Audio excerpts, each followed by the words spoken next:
Good evening, YouTube. It's Friday night, it's 8 o'clock, and we are live from lockdown. See, there's a few of you in the chat, so my channel's not been completely decimated over the last 5 nights. That's good to see. A couple of new faces. Bill in the UK, that guy in the corner, I will say your name every time I see you pop here because I enjoy saying it. Hope everyone's well. Hope we got plenty of questions for the evening. I can see Feed Me Chickens here. This is the first time I've ever done 6 streams in a row, and I didn't realise that till about like 5 minutes before. So I was thinking, God, I feel tired tonight. And it's obviously because we've done the epic battle of Game Zone Verdroom versus Feed Me Chicken. But we're back to live from lockdown tonight. So it's the different format. We're here for 2 hours, and we got plenty of questions and plenty of talk to do with my guest, who some of you will know. He's a big Amiga fan, big into his arcades as well. He's uploaded a video today as well, which was kind of him, which also shouted out this stream, so I appreciate that. So I'll bring him in. And it's SiniSteve. Say hello. Hello, how you doing? I'm good, mate. You? Yeah, I'm all good. Cannot complain. First thing I'm going to say, I'm going to compliment you on your video today, because I love that bit when you was like looking around your room and you got all the arcades going.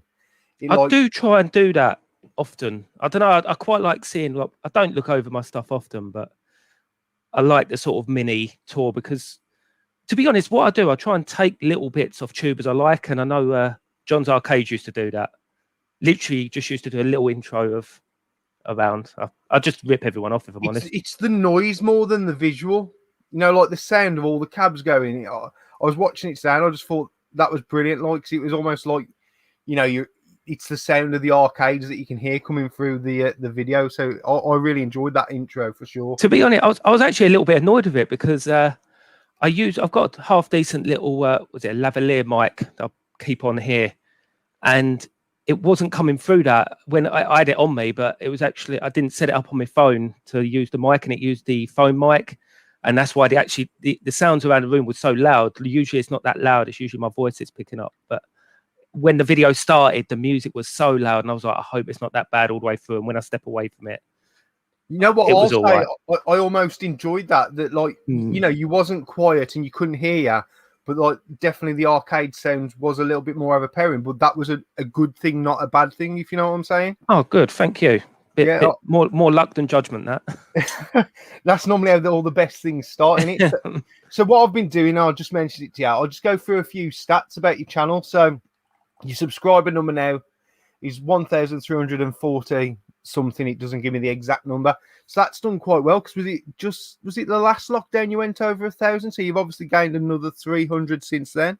Yeah, I think it was. Yeah, the back end of the first lockdown, weren't it? I think it was. Yeah, I believe it was actually on your stream. Yeah, I reached 1,000.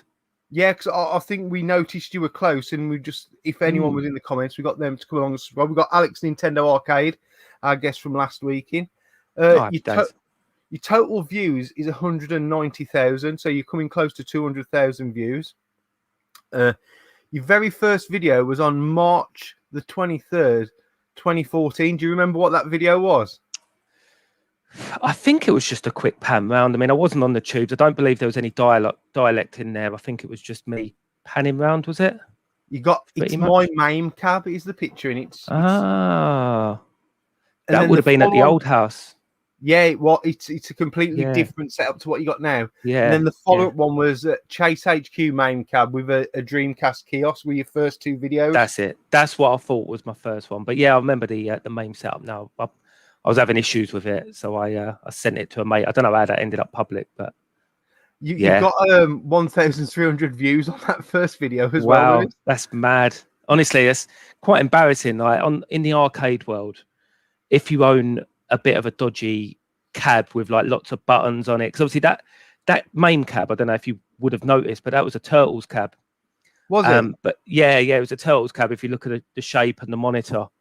And somebody, obviously, I bought it like that, and it was completely painted black. You could sort of see the blue underneath. See, because it was all black, I thought it was like a custom design that had been made to look like that. I mean, that's pretty much what it is. They took a Turtles cab, completely put a whole new panel on it with, obviously it's a 4-player game. It still had 4 sticks on it. It had, rather than 2 buttons per player, they put 3 on the outside, 6 in the middle. They put like a main marquee on it, which was a bit like Tron-like, and just completely painted the sides black. Now, as great as that might sound, like back in the day, obviously when I bought it, because I was after a cab which had a CRT basically and MAME. That's what I wanted, and obviously I didn't know anything back then. Obviously we all started somewhere, but today that would be considered a complete shame cab. You'd call it a shame cab. You'd be embarrassed of it. I did notice there's quite a, because like obviously I went to look to read through the comments a bit, and there's quite a few thumbs down on it because, as you say, to the snobby end of the arcade cab market. Even me, I think I thumbed it down as well. Shocking! You wouldn't see me with that again. But to be honest, though, like Turtles have gone up a lot in the last few years. Like back when I sold that, probably about 3 or 4 years ago, you could pick them up for about 800 quid. Not very expensive. And looking back, what I probably should have done is restored it because it had all the wiring still inside. I just would have needed a marquee, painted the sides again, put new art on it. I probably would have got about 1,500 quid for it. Oh, and a board. I would have had to get a board as well. Well, I was going to say with that age of arcade cab now is almost coming nostalgic for people my age and a little bit younger and your 100%. And that's what it is. They've all got disposable cash. And they want the games they grew up and played. I imagine it's I'd say it's a growl cab for quite a lot of people. That and obviously Simpsons. Yeah, I mean, I played it myself. I played it loads. I must admit. I'd say because I had Alex on last week, and them are the sort of cabs he doesn't frown upon, but he doesn't have much nostalgia for. But yet, someone our age, they were like the staples of the arcade. The Simpsons cab. 100%. As I say, I mean, you're the same age as me, I believe, aren't you? I believe we're around 37. I am. I've just turned 38, so yeah, we're the same age, and yet they were everywhere. But the trouble is that they are frowned upon a little bit because they're considered coin munchers, pretty much. So obviously, the older generation anyway probably wouldn't have got into Turtles or Simpsons to a certain extent. Maybe Simpsons more than Turtles, but probably looked at it a bit kiddish. Do you know what I mean? So obviously, Alex has got that sort of 10 years on us. But even myself, although I love looking at the game, it's not a great game in my opinion. There's not much replay value in it, in my opinion. I'd probably say it was probably better to the conversions that they did for the home consoles is probably better than the one in the arcade for playability, I'd say. To be honest, I've never really played the console versions, to be honest. I know I haven't got Turtles in Time, but I've got one of it's Hyperstone Heist, isn't it, on the Mega Drive?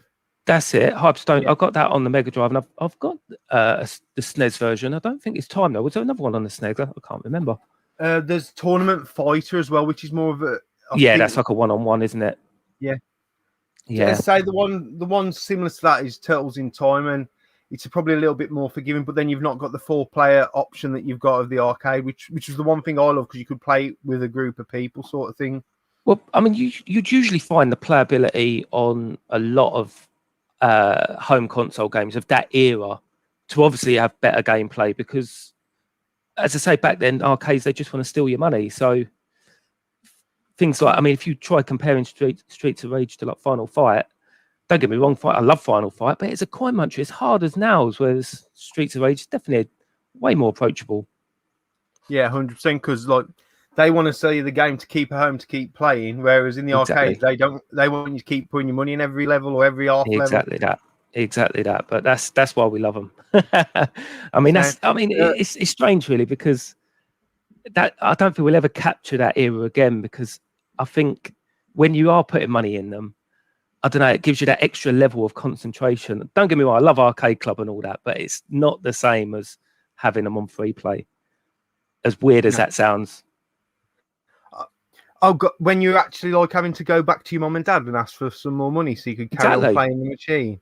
Exactly that. Exactly. Do you know what I mean? Like we only had a couple of quid if we're lucky. So that 10p had to go a long way. And I always remember walking, like once you'd run out of money, you used to walk around the arcade like this, didn't you? Hoping someone would drop some money on the floor so you could have an extra 100%, game.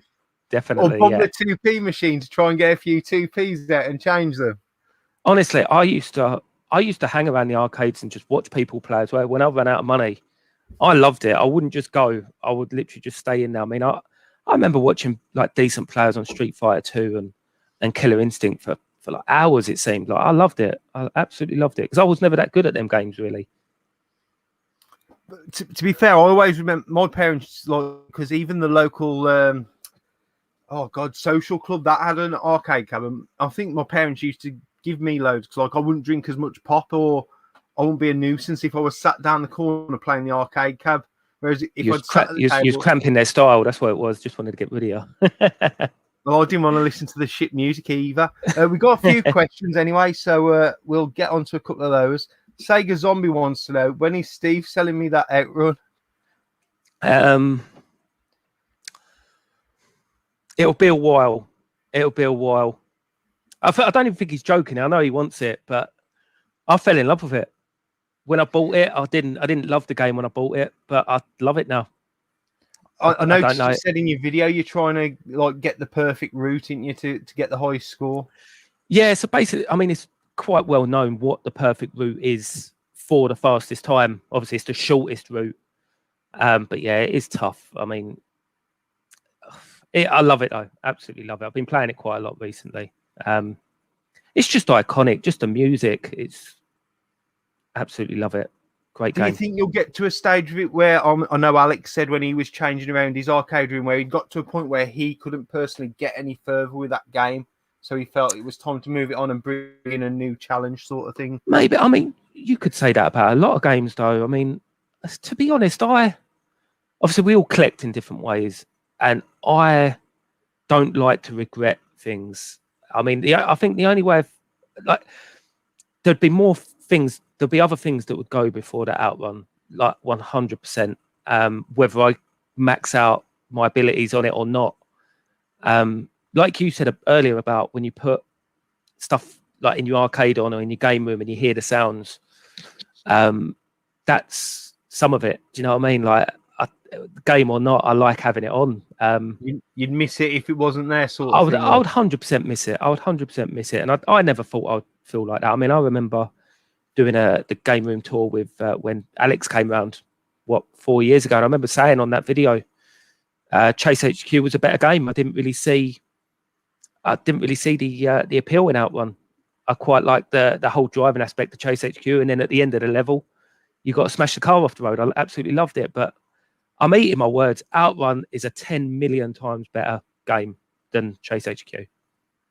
And yeah, I absolutely love it. I mean, the only reason I bought it in the first place because I knew how desirable it was.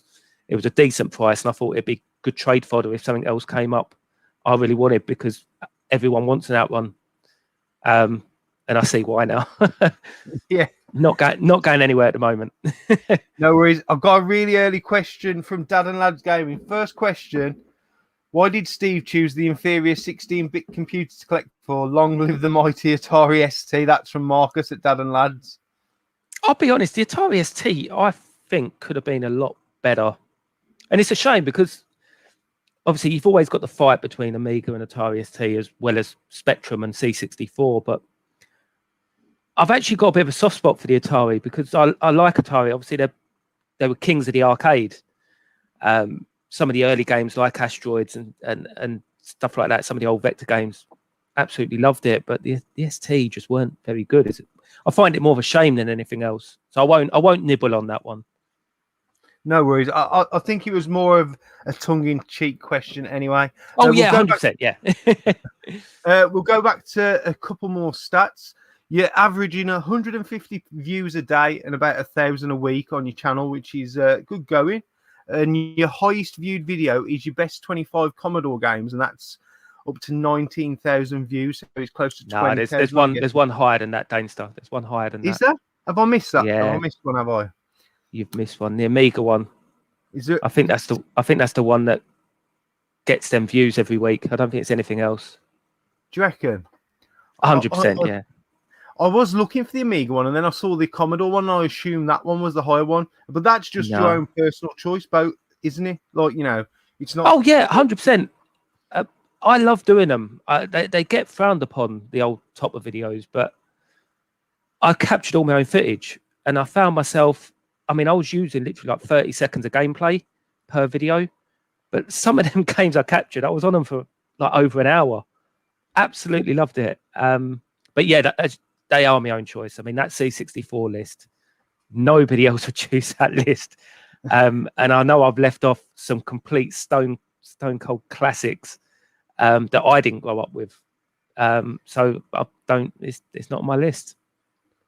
So, to be I honest, mean, same could be said for the Amiga as well. No point and clicks on the Amiga. I'm not a point and click guy.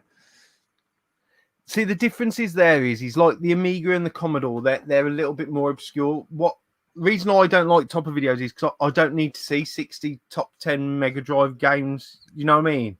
The thing is, though, Dainster, right? If you was to do it, I would watch it because it was you, and I think a lot of your subscribers would. I get that. I mean, I could pick 10 from each of my collection that I like, but not everyone's going to like my taste. You know what I mean? Yeah, but I bet they would like to know. That's what I'm saying. Whether they like the games you pick, I think they would like to know. Because let's be honest, we're all hobbyist channels. So our subscribers, obviously, it's quite a small fan base, and obviously we're all quite close now as well. Obviously, we speak every day mostly, like whether it's on WhatsApp or whatever. I mean, some of the other YouTubers I speak to very regularly, and obviously we go to meets, we chat at the events, and yeah, I think they would watch it regardless of what games you pick, because they're interested in you and my opinions. I get and that. your opinion. I get that. It's Because just to be honest, it's no different than a pickups vid, in my opinion, because I want to see what you're picking up. I want to see what Toots is picking up. I want to see what he thinks of the game. Doing a favourite game list is absolutely no different, unless obviously you can clickbait it a little bit and be like best ever games if you want to go down that route. And I don't think anyone would frown upon it like that. But yeah, I'd love to see it. I really would. The trouble is 100%. I'm going to get a shitload of hate when I don't put a single Zelda game in my fucking Don't worry about it. Honestly, if you look at that Amiga video, honestly, the amount of comments, where's Monkey Island? Where's Monkey Island? I'm not a point and click player. Why would I put it in there? Do you know what I mean? See, that's the thing. And sometimes I do watch some of these videos and I do think people put them in for the sake of putting them in because they know everyone else likes them. Whereas it's not their 100%. true reflection of what they think personally, sort of thing. 100%. I mean, look, it's all subjective anyway, isn't it? It's all somebody's opinion. But as you say, people will do it for the sake of it. And yeah, they'll get the views. And as I say, to be honest, you could quite easily go on website. There's plenty of like rating games website. I mean, Lemon Amiga does Amiga games all rated. I could go on there and look at the top 100 and do a video on it. But what's the point? And I think that's what some people do to obviously get views. But if that's the route they want to go down, personally, it's not for me. But I wouldn't compare my top videos to others. I think there's a big difference. No, I'll get that. And you even saying your titles, I saw the Commodore one that, you know, this is my own personal selection sort of thing. Like, you know, I also done it for games I actually own. There wasn't a single game in there that I didn't own. And should I tell you, another pro with them videos, the amount of people that come on and be like, oh, I can't believe such and such is in there. And you're like, oh, shit, I haven't even heard of that. You check it out and it turns out to be an amazing game. It happened to me on that C64 video. Somebody suggested Space Taxi. Amazing. I mean, if I was to redo that video, I mean, I don't own Space Taxi. I'd put it in the top 3. Absolutely love it. And you wouldn't get that if I didn't do it. So I can't.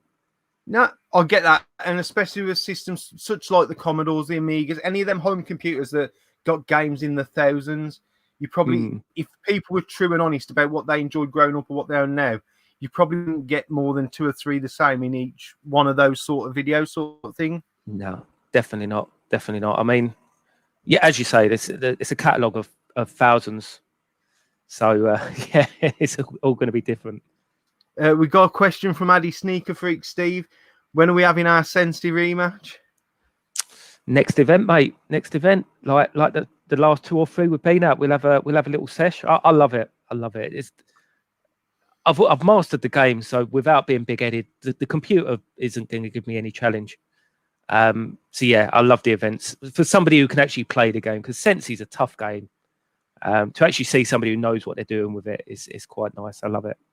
I know Steve enjoys it. He even made me have a game, and I'd never played an Amiga until tough, that day. I beat him one game, and that was it. He beat me seriously, you beat him? He beat me 2-1 overall, but I beat him the one game, I know, because Bob Taylor scored, and that was it. And I was like, I'm never playing it again because I've gotten a bad record now. Yeah, no, tough game. Matthew Kieran Pelter says, what does Steve think of Treasure Island Dizzy? I tell you what, I've never played a Dizzy game in my life. I think I own all the releases on the Amiga, all of them, and I've never got immersed in any of them. I know obviously it was more popular on the 8-bits, but as I say, the Amiga, I think I've got them all behind me. I'm sure there was about 9 or 10 releases of Dizzy, and as I say, never played. I don't hate it. I'm not like David Birdsall, but it's not my sort of game. I don't think it's an adventure game, isn't it? Really, where you're picking stuff up and taking it there, taking it here. It's not. It's called adventure game. I call it more of a platform puzzler because you need to find the right bits to go to the right places, sort of thing. That's right. Yeah, if you play it in its truest form, like on Spectrum with no save states, it's a tough game. To say it's a kids like focused game. Obviously, now with the Evercade coming out, you've got save states, which makes it a little bit more playable. But unfortunately, it's the NES version. But for its time, I mean, it was quite an advanced and intelligent games for the time it was released, especially on the 8-bits. But because there was no save state, it made it very unforgiving, and it could, if you miss certain things, it could make it incompletable, sort of thing. Oh right, yeah, no, it's safe. Maybe one day. To be honest, I think those sort of games, are better when there's you and a mate going through it to help each other, or you and a brother, or you and your dad. And I think that's why them sort of games now are lost on me, because I mean, we obviously we go to the events together, but nobody really, there's no sort of couch co-op play these days, is there? No. And that's why I think for something like Monkey Island, apparently it's still an amazing game, but I can't get into it. But if I had somebody sat next to me, sort of maybe even telling me the basics, or you sort of trying to solve the puzzles together, I think that would make it more fun. Whereas I just can't sit here on my own. It's too slow paced for me. I kind of think couch co-ops kind of died with the N64. I think probably maybe the Dreamcast. I would say Dreamcast. That's where I was going. I had a lot of fun with the Dreamcast. Some of the 4-player games, and obviously Dreamcast. I was still sort of living at home. Still had people coming around. So see, I played regular on with someone else was the N64, but looking down at my Dreamcast, you know, when you still had them 4 port. I mean, Xbox was kind of designed for it, but I don't think many people play. There wasn't many couch co-op games unless you were playing Halo quad screen. I'm guessing you could do. Yeah, that's what I mean. It died obviously when I would say probably more 360 when obviously we was playing online, because you didn't want couch co-op then, didn't you? You didn't want split screen. You wanted your whole TV to yourself. You didn't want no one knowing where you were going, because that was the kind of thing that sports split screen, because you could almost glance over and see where someone else was coming from. Yeah, exactly, mate. Exactly. Scott Sager, Saturn Lad wants to know what outrun cabs going for these days. You're looking at around $2,000 now, just over $2,000. It depends where you sell it. If you're selling on UK VAG, you're looking at around 18 to 2. You might get 2.3, 2.2 on eBay, but personally, I mean, I've never sold a cab on eBay, and I don't think I ever would. They're so sort of fragile. You wouldn't want any comebacks. I'd rather sell to somebody who knows what they're doing with it, to be honest. But yeah, in and around $2,000. I'm trying to read Alex's comment here. Can we decode it, Steve? When will you push the buttons on Sinister? That's push the button. Okay. When I'm going to buy one. No worries. I tell you what, right? Obviously, Sinister is where I get my alter ego from. That's obviously where my gamer tag, my YouTube name comes from, because it's a game I remember fondly from the arcade. I was obviously very young. Game was rock hard, and I'm not very good at it. But it's just iconic for me because of the sounds and the noises. I was actually a bit scared of it, but the actual game, I don't think it's an amazing game. As much as I would still like to have one, it definitely wouldn't get as much play as Outrun. But I do want one. You know, I mean, how can I be SiniSteve without Sinister? But again, it's just room and money at the moment. I can't believe how it's quite a rare game over here, and I don't really know why, because I'm sure it was quite popular over here. But I only know about three others in the country, maybe 4. I'll get one day. But they're so bloody expensive. And sorry, Dana. No, carry on, mate. Carry on. Yeah, no, they're just really. It's the shipping that bugs me more than anything. Like, obviously, when you ship over from America, we had a really good deal going with Pobtastic was sorting out with a guy called Ken, and they were shipping the games over for 300 quid, which, do you know what I mean? Amazing to ship an arcade cab for 300 quid. And then obviously that would go up to Arcade Club and you'd still have to go and get it. So it's probably 380 when you factor in the carriage down here. But now, I mean, I'm not even sure if I believe it's still going on, but I think there's going to be some hidden import costs now, obviously with Brexit, because it just seems to be shipping from abroad now is mental. So yeah, I think I'm just going to wait for a Sinister to come up in this country. Well, I wish you luck with that, and kind of linking into these questions about like the cost of things and that. Jimmy Retro wants to know, what does your wife think about your hobby? What does the wife think? She just lets me get on with it, if I'm honest. It's quite fun. I mean, she doesn't really get involved. We play the odd game every now and again, but she just doesn't like losing, and I don't really like giving her a chance. So we sort of clash a little bit. But yeah, I'll tell her some great stories about, I mean, I've got this for a certain price, or I'll just get my jacket on, be like, well, I'll be back soon. Like, she's like, oh, you found a bargain? I'm like, yeah, I found a bargain. She'll roll her eyes. But I think she realizes that obviously it is worth quite a bit of money. She knows I'm not stupid. I even told her the truth about Paprium, and she didn't have a go at me. So I think she trusts my judgment to a certain extent. So yeah, she knows I'm not silly. I mean, as I said to a lot of people as well as her, like, because I always liked cars when I was a bit younger, but I don't know how to work on cars. If they go wrong, I have to pay somebody else to fix them, and they're just money pits. So some people use their garage to obviously put a nice car in there that just depreciates. I use my garage to put games in that appreciate.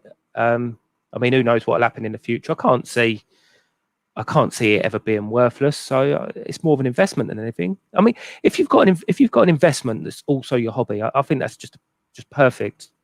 Can't go wrong. You said a few things there that reminisce with myself, like, you know, how like you'll just pick up your coat and say you're going out. I do that to my missus all the while. And she'll go, where are you going? I'll just go, I'm going to get some games. And like last week, I come back with like 5 tubs of like a massive pickup. Like, but again, you know, it's usually my play money that I'm playing with anyway. Stuff I've sold on eBay, stuff, you know. And that's the thing, like, as long as I'm not going into the joint account. 20 years ago, this had all been alcohol that I was spending my wages on. You know what I mean?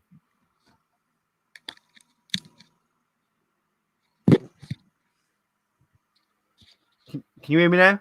Sorry, mate. Am I back? Yes. Sorry, mate. But it was bleeping in my ear. I think it finally died. Oh, no worries. I was saying, like, 20 years ago, this had all been alcohol that I'd spent my money on. Yeah. You know, whereas now it's something that can be sold on and whatever. No, it's perfect, isn't it? If you can, as I say, earn money from your hobby to a certain extent, if it can fund itself to a certain extent, it's perfect. I'm not raiding the joint account or anything like that. All the bills get paid first. Yeah, she doesn't say anything. Right, we've got a question from Roggy Retro Gamer. Are you content with the collection now? What are you after next? Well, I noticed in your latest video you said you're pretty much up to space, and I know you said you wanted about, was it 20 more hit squads and about 50 more Amiga games? Probably about 50 altogether, I would say. 20 hit squads and probably about another 30 Amiga games. Some of them I might never get. There's some rare stuff I've got on my list for the Amiga. So there'll be a lot of longevity for that. Other than that, as I say, I'm out of space. I mean, I don't know. I'll always pick up the odd arcade board here and there because I usually store my arcade boards in the loft. Shooters as well, like Japanese Mega Drive shooters, I'll always have time for. But yeah, console wise, other than that, yeah, I can't see myself going for like full sets. you know what I mean? I think I'm past that. I mean, I said in the video, I was actually surprised how many games I've actually got in here. And obviously where I haven't got the space now, I can't be putting filler in here. I can't, like, obviously I looked at the Mega Drive when I thinned that out. I was thinking there's games I'll never play. Got them on the EverDrive. Get rid of those. I've done the same with the Dreamcast when I bought the Outrun. But who knows? It's a strange one, isn't it? Because obviously you can look at EverDrives and be like, yeah, why do I need them games on there? I've got my EverDrive. I think the difference is the experience you get with Amiga games. Obviously, I've got like a GoTech drive. I've got my WHD load, so I can still play a lot of these games on Amiga, but it's not the same as reading a floppy and loading it. Whereas it's the whole experience of taking it out the box. Exactly. And I don't get that as much with console games. I don't know why. I think the difference is, like, I mean, I've played things on, I say, on the GoTech. No, the GoTech's all similar. I think the thing with the GoTech is that it reads like ADF files. And most of the ADF files that are online, they've come from cracked copies. I mean, you must know about like cracked floppies and stuff like that. And you'll get a cracked tro at the front. And sometimes they might be a bit buggy. Obviously, you're not playing the original game. You're playing a cracked version. So GoTech, even though it's pretty spot on as how a floppy would react, the files you use are cracked, so they're not originals. So yeah, I don't really like that way. And when you're using WHD load, if you're using like an A1200, which you use like fast RAM in there, sometimes it plays some of the older games like quicker than the originals. So I always feel like when I've got the original Amiga games, I'm playing them how they're supposed to be played. And when I play a Mega Drive game on the EverDrive, it also feels like it's the way they're supposed to be played. And I think that's why Amiga comes on top over most other things, if you know what I mean. Yeah, I was going to say the Amiga takes up nearly 50% of your collection in here. I think you said you got around 800 Amiga games and you got about 1,900 in total in the room. Yeah, it literally is. It's about half. Like when I think of like up the loft, because I've still got Amiga games up the loft, I think I've got about 1,000 Amiga games. I'm probably just over 2,000 games. So I should say, yeah, about 50%. So yeah, but it's mad though, isn't it? Because when you think 1,000 Amiga games, that would be like 3 full sets for consoles, wouldn't it? When you took the game, and bearing in mind how big Amiga games actually are. I mean, I know I could fit the full sets in there, but I don't know. It's strange, isn't it? I mean, sometimes I begrudge paying the prices what the console stuff goes for. I do feel there's more bargains to be had with Amiga. I will say this: whenever I see something on Marketplace for an 8-bit computer or a 16-bit computer, it's almost like the people selling it see it as worthless because it's like a floppy disk or a cassette tape. Whereas when they see a cartridge, they see gold and it could be the shittest game you've ever seen. 100%. They'll want 20 quid for a copy of Sonic that I wouldn't pay £2 for. Then I'll see someone who's got quite a rare bundle of Amiga games and you might pay 20 quid for the lot or Spectrum cassettes that they have no value for. I mean, don't get me wrong. I mean, I don't know. I can't speak for the 8-bits, but the Amiga, the 16-bits, people are definitely getting wise to it. I mean, I've picked up so many bargains down the years, but don't get me wrong. I'll still get the odd one, but they've definitely slowed down in like the last year or so. And when you look on eBay, it even surprises me what some of them Amiga games go for, especially the bundles. The bundle, I mean, bearing in mind, obviously I've sold quite a few of them myself. And it gets to that last couple of seconds and they literally double in price. And I'm like, Jesus Christ. Like, I actually get a little bit worried because when I list all the stuff I don't really want, obviously I can't be bothered to test it all. I don't want to sell it all individually, list everything separate. I can't stand sending parcels anyway. So I'll list it all in one. And I'll be very honest. I'll take a sort of, I'll max out the pictures. I'll even usually put in like a condition rating, what I would say. So I'm very honest, and then it'll go for probably double what I thought it was going to go for, and then I'll start worrying, like, am I going to get comebacks off this? Because in my opinion, it's just not worth that in the slightest. But Amiga definitely is in the last year, it's gone sky high. It's gone a bit mad, as is the consoles as well. And I must admit, it does take some of the fun out of it. Obviously, I've got a huge collection of Amiga anyway, so the stuff I'm getting, I don't mind paying a premium for because I'm not really buying much else. So I've got extra funds there anyway. But for somebody starting out a collection or just trying to relive their youth, I do think some of the fun is drawn out, because let's be honest, we're all bargain hunters as well, aren't we? We love chase. That's some of the fun, isn't it? Do you know what I mean? I would say, especially when I'm hunting at the boot sale, I'm more likely to pick up a job lot of 8-bit or 16-bit home computer stuff than I'm a Mega Drive, because the people who are like looking for it are looking for Sega, they're looking for Nintendo. They almost, like, I picked up Amstrad GX 4000 games at the boot sale because no one had a clue what there was, because they ain't got Sega written on them, they ain't got Nintendo written on them. And really, they're a little bit more readily available, as you say, but in the last 12 months, obviously we haven't been able to go out hunting for them, but everyone's got a little bit more savvy. I remember 6 years ago you could get bundles of consoles off eBay for real good rates, but there doesn't seem to be any mugs anymore on eBay selling stuff cheap. No. And there's people that will buy the job lots, because obviously everyone knows that was always the rule: buy in bundles, get them cheaper. Even the bundles are going up and up. Like, there's not much wiggle room, what I find anyway. Like for eBay, I don't know how they're making money. See, the way I used to buy a bundle, take out what I need, and then try and break even or make a little bit on that bundle when I resell it. Now that's harder and harder to do, that's for sure. I used to buy job lots of untested consoles, because if they were cartridge based, 9 times out of 10, even a thicko like me could fix them. Whereas now, the bundles of untested consoles are going for as much as I'd want to pay for one that's working, sort of thing. Yeah. It's exactly the same with arcade PCBs. They're literally going, like, bearing in mind how fragile they can be, because there's so many people that can fix them now. Because obviously, I think YouTube's a big part of that. Obviously, with all the tutorials and stuff like that.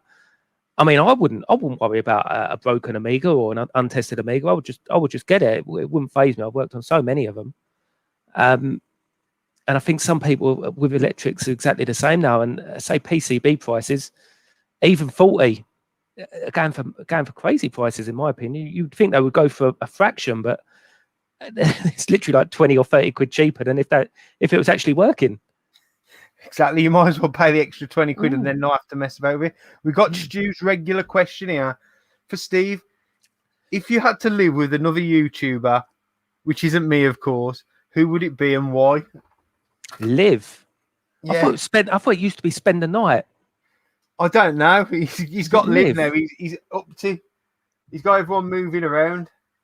Without, do you know what I mean? If it was in the comments, I'd put something a bit crude in there. I'd take a fit tuber out and live with her. But seriously, I'll probably, Mr. Bads would be up there. Very level-headed guy, really nice guy to be around. I imagine Paul's a really good host as well. Yeah, I bet. Yeah, I reckon he would look after you without a doubt.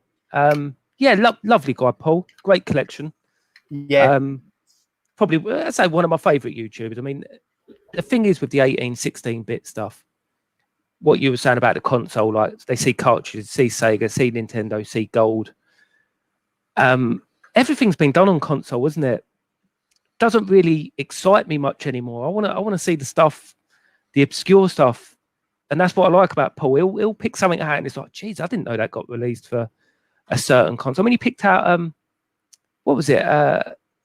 Mario and Donkey Kong on the Amstrad CPC. I didn't know that ever got a release on the CPC 464. I know obviously it got releases on things like the 2600, but 8-bit computers, Donkey Kong and Mario. Yeah, that's what I like seeing. And I think, Paul would be really interesting to go and check out his collection, because he's got some really good stuff there. I'd love to see his floor as well, because I always get the impression Paul's got no room to move in that room whatsoever. See, the thing is, I don't know. I think it could go one stacked up there, but you always see him reaching for stuff. But do you think he just sets that up for the video? Because I would get the impression everything would have its place. He'd be very neat. He wouldn't want to risk stepping on something. Or I imagine he's a very organised person, Paul. I don't imagine you'd go in and there would literally be games everywhere on like stacked up everywhere out of place. I could be wrong. I'd love to see a game room tour. I know he hasn't got much room, but I would love to. I'd love to see that other side of the camera. You know, where he's filming from. I'd love to see what's the other side of him, sort of thing. Like, definitely, he would definitely be up there. I mean, the only reason I wouldn't say people I'm really close with, like Retro Dave and Alex. I mean, them two guys, I'd probably just invite myself around and spend the night there spend a week there. I don't think they'd even mind. But yeah, for sheer curiosity, I think I'd go with Paul, Mr. Bad, purely just because I know he's a lovely guy and he's got a fantastic collection and stuff that would surprise me, I think. Yeah, no, mate, I think that's a top call. I'm trying to think, has Paul ever done a games room tour?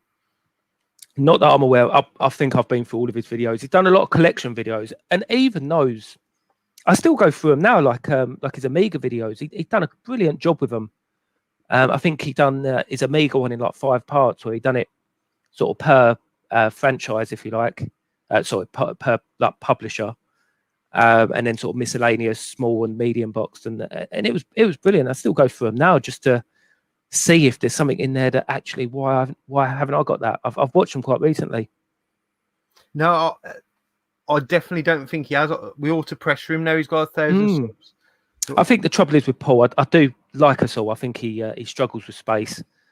He's probably got twice the amount of games I've got, but the game room is twice as small. But the thing is, as well with Paul, I know he still loves his modern games as well. He likes his AAA titles on like PS4. I know he's just picked up a PS5. So he's a proper gamer, Paul. Proper gamer. Ridiculously like limited edition games and stuff. Doesn't he? That guy's got some rare stuff. He's got again, I don't think he's ever shown it, but I know he's got a CD TV, which is an Amiga that was bought out. I think it was 91. And again, I don't know if you know. I don't know if a lot of the viewers would know, but it looks like a separate. If you imagine like a hi-fi separate with like a CD player. And that's what Amiga, they were trying to sort of hit that market around sort of the time where Philips CDI was coming out. So all these computers needed like CD interfaces. And it's a stunning looking machine. I mean, I've got one myself that I got at a decent price. But the thing that Paul's got, he's got the black monitor that goes with it. And as far as I'm aware, I'm sure it's all boxed as well. Like he said, he picked it up for peanuts quite locally. Now, I saw one of those black monitors go on eBay, and I'm sure somebody paid about 800 quid for it. Jeez. And basically, what it's a 14-inch monitor, a bit like your Philips, the CM models. You see them quite a lot, the 14-inch sort of 16-bit computer monitors. And it's pretty much just a recase, but it's black. And I know he's got one, and I don't have one. In fact, yeah, definitely Paul. I'll live with Paul, and I will steal that in the night. I will steal that in the night and fuck off. Because I'd love to have that. I mean, that's sort of like the dream. Do you know what I mean? A black Amiga. And I've actually ordered a black case for my A1200, but I'm still not going to have a black monitor. Do you know what I mean? I've got other monitors which are black, but it's not. Do you know what I mean? It's not the monitor you would have had as a kid. Do you know what I mean? That size, that form. So yeah, definitely Paul, 100%. Quality. Got a question from Jimmy Retro. If your house was burning down and you could only save one item from your games room, what would it be and why? I tell you what, somebody I meant to do a video because quite a lot of YouTubers did the 5 things. Was it the 5 things from a burning house? No matter what size and shape and whatnot, and why. And I meant to do it. And I never did. But I think it's quite a tough one. Because I've got stuff that I've had since a kid in here. But also I've got a Vec Fever. I don't know. It might be the Vec Fever. If we're being realistic, do you know what I mean? Because it's not like I'm going to pick up an Outrun. Do you know what I mean? I'm not going to pick my Outrun and chuck that in my pocket and get out. So if I'm being realistic, I could only grab one thing to chuck in my pocket. It might be my Vec Fever. Fair enough. That sounds a good choice for me. I'd probably cheat and say I'd take my Vectrex with my Vec Fever plugged into it. Not a bad shot. I mean, I could pick that up. I might rip the plug off of it. Yeah, because you could still have your UV overlay attached to it and everything, and just put it under your arm and take the lot out in one go. Yeah, I could just grab it in. Because I mean, the thing is, when I look around my collection, I'm trying to think what's legitimately rare. Do you know what I mean? Like this actually that I won't be able to get again. And I don't think there's much. I don't think there's much in here that I won't be able, because I mean, rare gets put around quite a lot. In my opinion, like console stuff, a lot of console stuff, none of it's particularly rare. Do you know what I mean? If you was to do a search on eBay, you could usually find it. Used to think the Vectrex was rare, but literally, like most people in the gaming community's got one. It's just they're not cheap for what they are. You know, they're not cheap. But they're going up in price even more so now from when I bought mine. 100%. And everyone should have one as well. Like, get that clear. Everyone should have a Vectrex. But the thing 100%. Is, rare to me, if you do a search on eBay and you don't find it, that could be considered rare to a certain extent. Do you know what I mean? If you do a search, if something hasn't come on for a year on eBay, that to me would be considered quite rare, quite hard to get. Obviously, if you put Vectrex in, there'll be 15 of them probably for sale on eBay. So it's not rare. So I'm not anything, because obviously insurance, I've got it insured, so I should be able to get it replaced. So I'll be able to get money for a Vectrex and replace it. And even the arcade cabs, don't get me wrong, the e-grits are quite hard to get hold because they're quite sought after. But if I had $3,000 in my pocket and put a wanted thread on it on UK VAC and said, look, I want a nice e-grit, I got $3,000, somebody would come up, somebody would sell me one. So yeah, maybe it might be the Vec Fever. It might be more your stuff then that you had from a kid, because you can replace items, you can't replace memories, sort of thing, like maybe. Well, I mean, I've still got the memories. I'm just trying to think what I'm really attached to that I had as a kid. I mean, to be honest, some of it I even upgraded because I didn't really look after that stuff that well as a kid, especially my Amiga stuff. I've still got a few games, but not many. Like, I've got quite a few loose floppies as a kid because when I was younger, I kept all the boxes under my bed, and then when I got to sort of teenage life and I needed more room, I chucked them all out. I probably had about 50 Amiga game boxes I just chucked away. Do you know what I mean? Really, really stupid. So there's another item. Do you remember Granny's Garden? Yes. Obviously, around my era, you probably played it at school, probably on a BBC Micro. I found it on the Amiga. I didn't even know it got an Amiga release. And I didn't pay much for it. I'd done a deal with somebody because it was in a bundle, and I just wanted that game. I think I paid 20 quid for it. And I played that to completion with my little girls. My little girl was only 5. I think she was only 4 when we done it. She's 6 now, sorry. So that's got a bit of, even though it was only a couple of years ago, and that game I've only seen one sell since. So I think that's quite rare, and that's got a bit of history to it. So it might be that as well, Granny's Garden. I'll probably pick both. Do you know what I mean? We've got a lot of questions, so we'll flick through them. I'm just rabbiting on.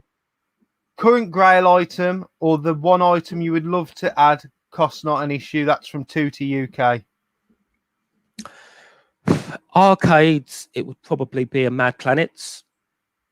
Price no issue. I've got sort of 3 grails as arcades: Mad Planets, Sinister, and Tapper. I wouldn't mind a Tapper, even though I'm not a huge fan of the game Tapper, but the cab's stunning.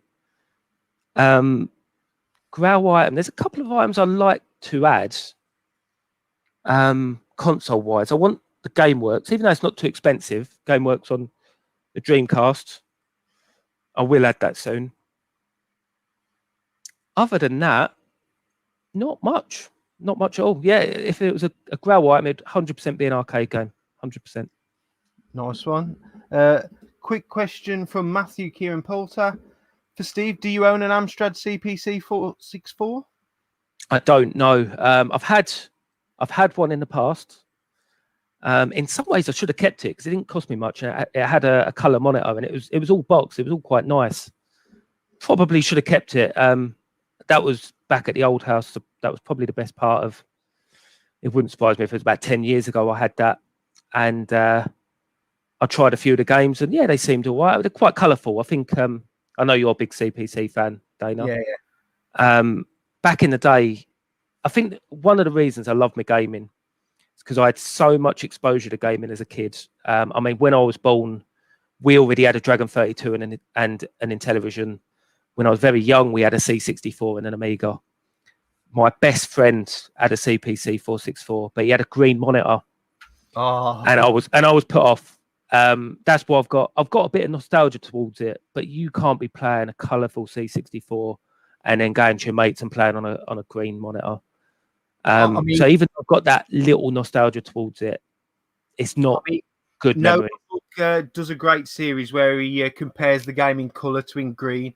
And the one that always really stands out to me is Rainbow Island. The game becomes virtually unplayable once it goes to green screen, but in colour, it's probably one of the best games on the whole system. I've got 3 down in my shed. I've got a colour monitor and I've got a green screen. I just ain't got the space.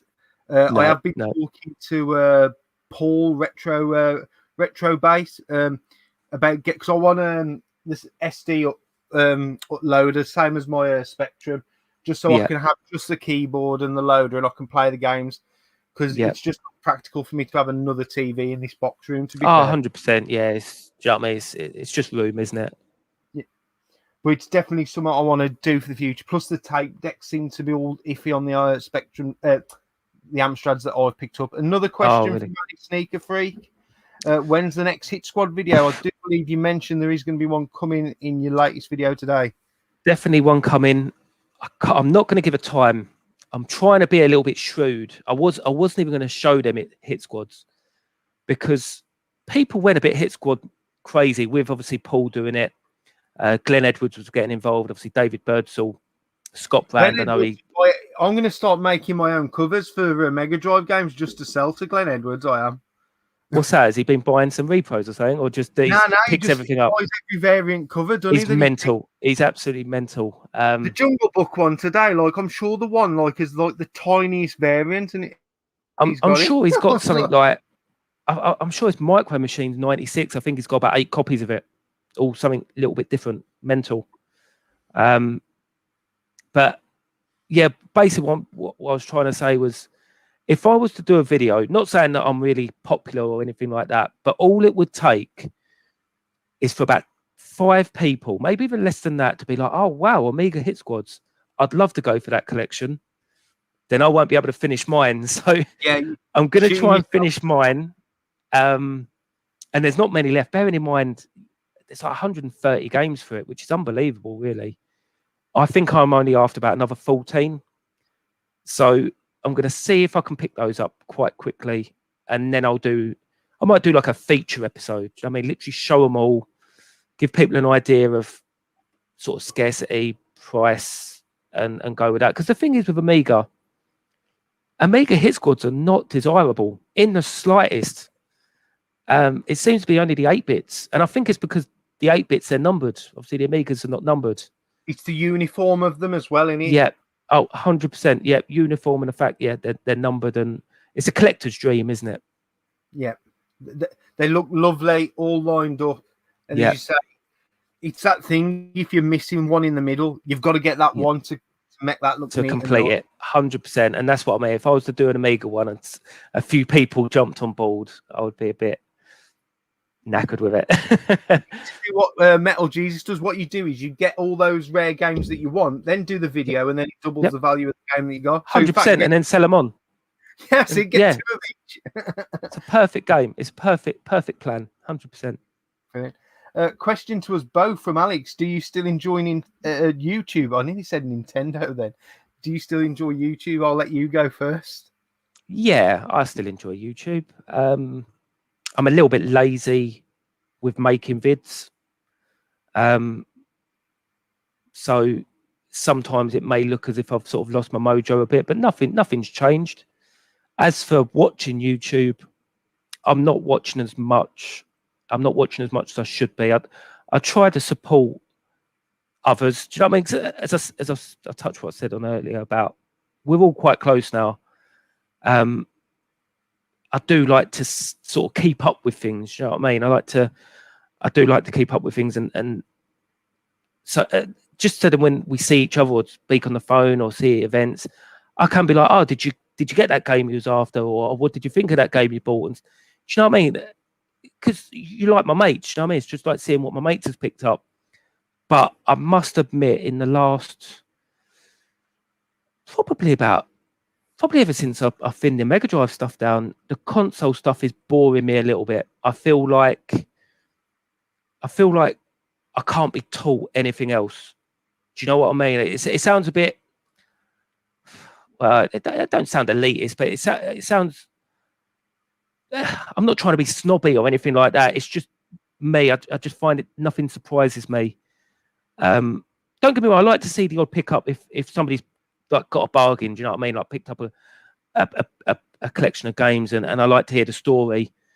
But yeah, just funding their collection with filler and games that I've been there and bought myself and sold myself and seen dozens of other tubers go through the same journeys. Yeah, I'm a little bit, I don't want to say bored. Bored seems a bit rude, but I'm past that. I like the stuff that I haven't seen before. I like the niche arcades. I like the niche console. I like the Vectrex stuff, like people are bringing out homebrew, stuff like that.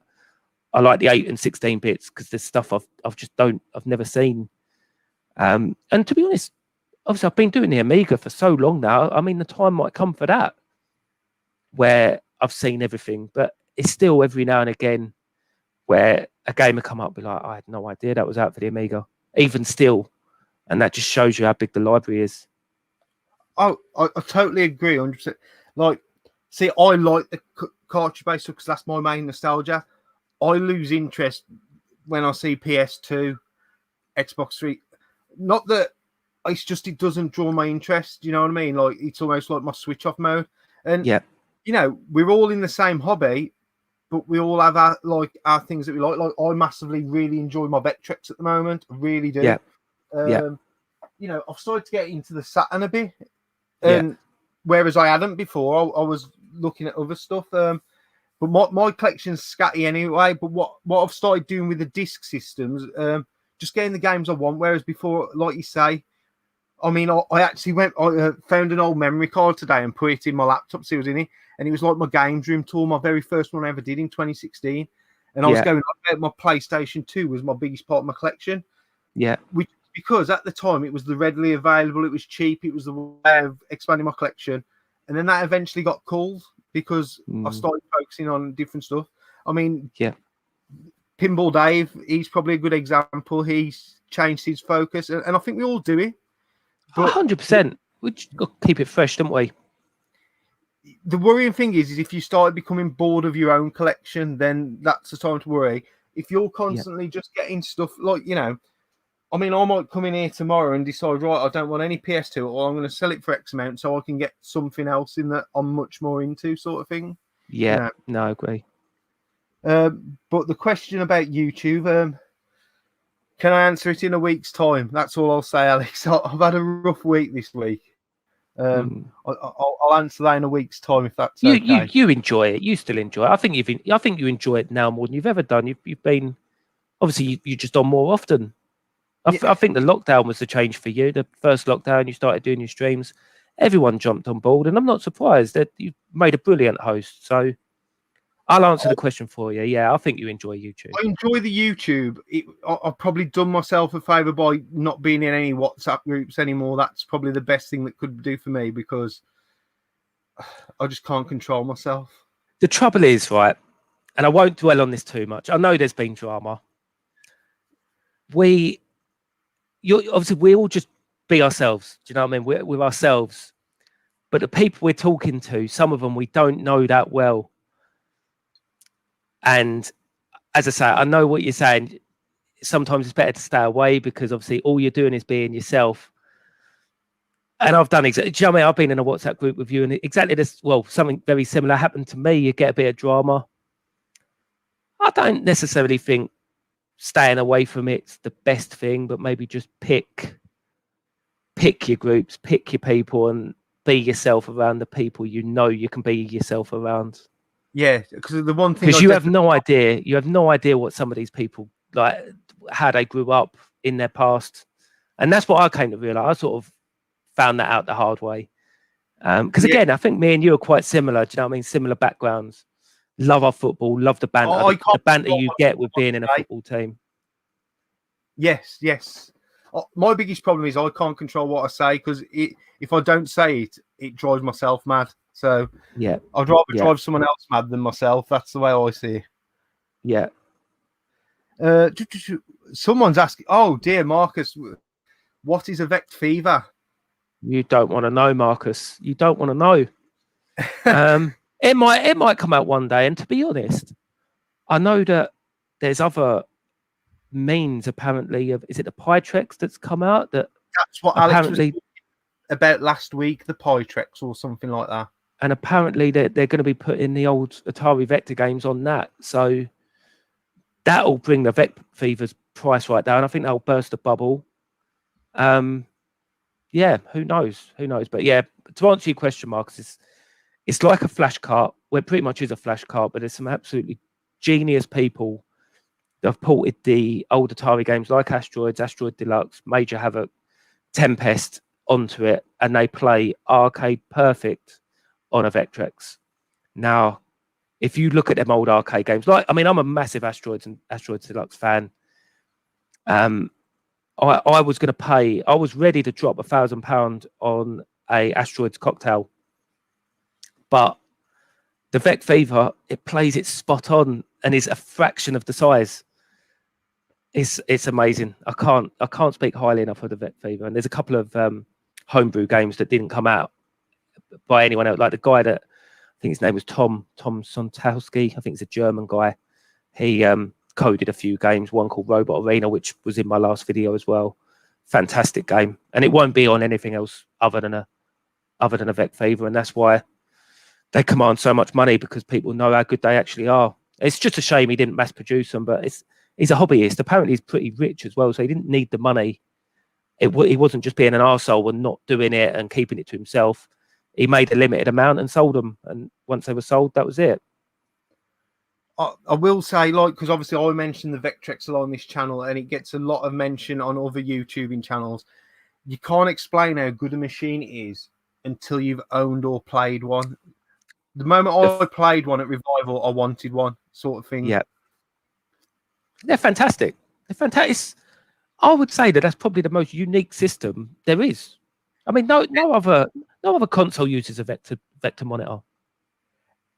Also, it's probably one of the one that's still the most catered for. I mean, one of the questions I had written up here for you is, what mods do you and homebrews do you have for your Vectrex? You've got two set up, ain't you?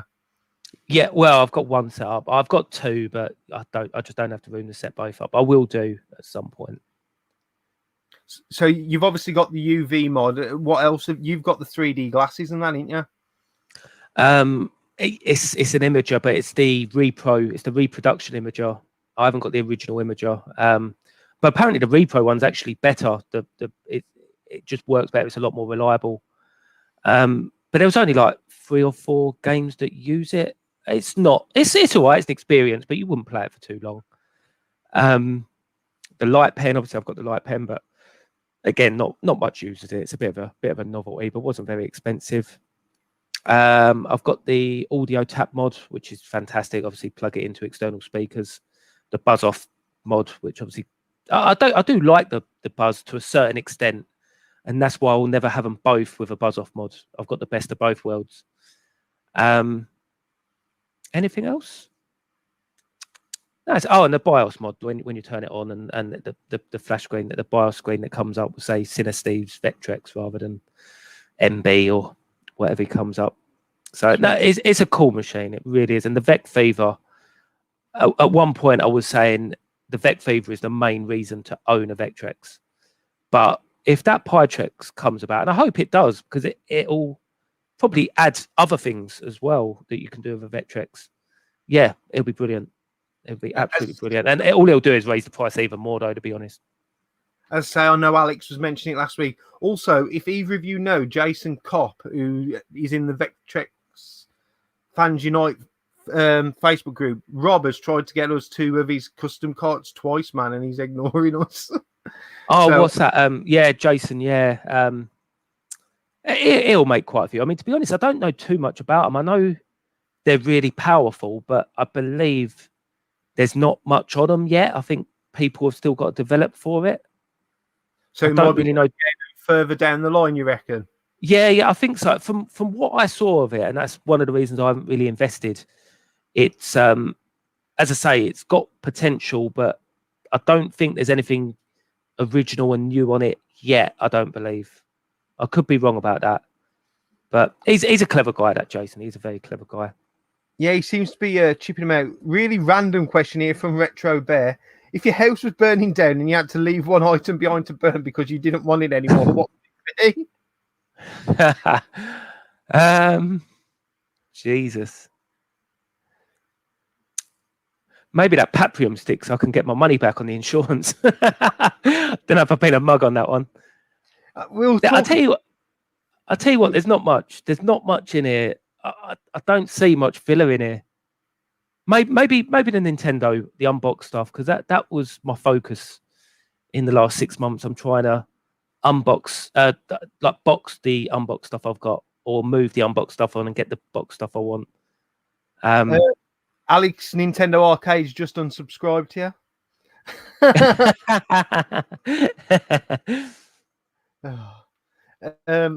I was going to talk. We'll talk a bit because I don't think we got any more questions. If we have, I'll scan through. But talk a bit about that Paprium because we're free to talk about it because you've talked about it on your video. So I ain't got to worry about your missus coming and dragging you out by your ear, have I? Well, she wouldn't. I honestly don't think she's ever watched one of my videos. I don't think she even knows I go on camera or anything like that. I don't think she's got a clue.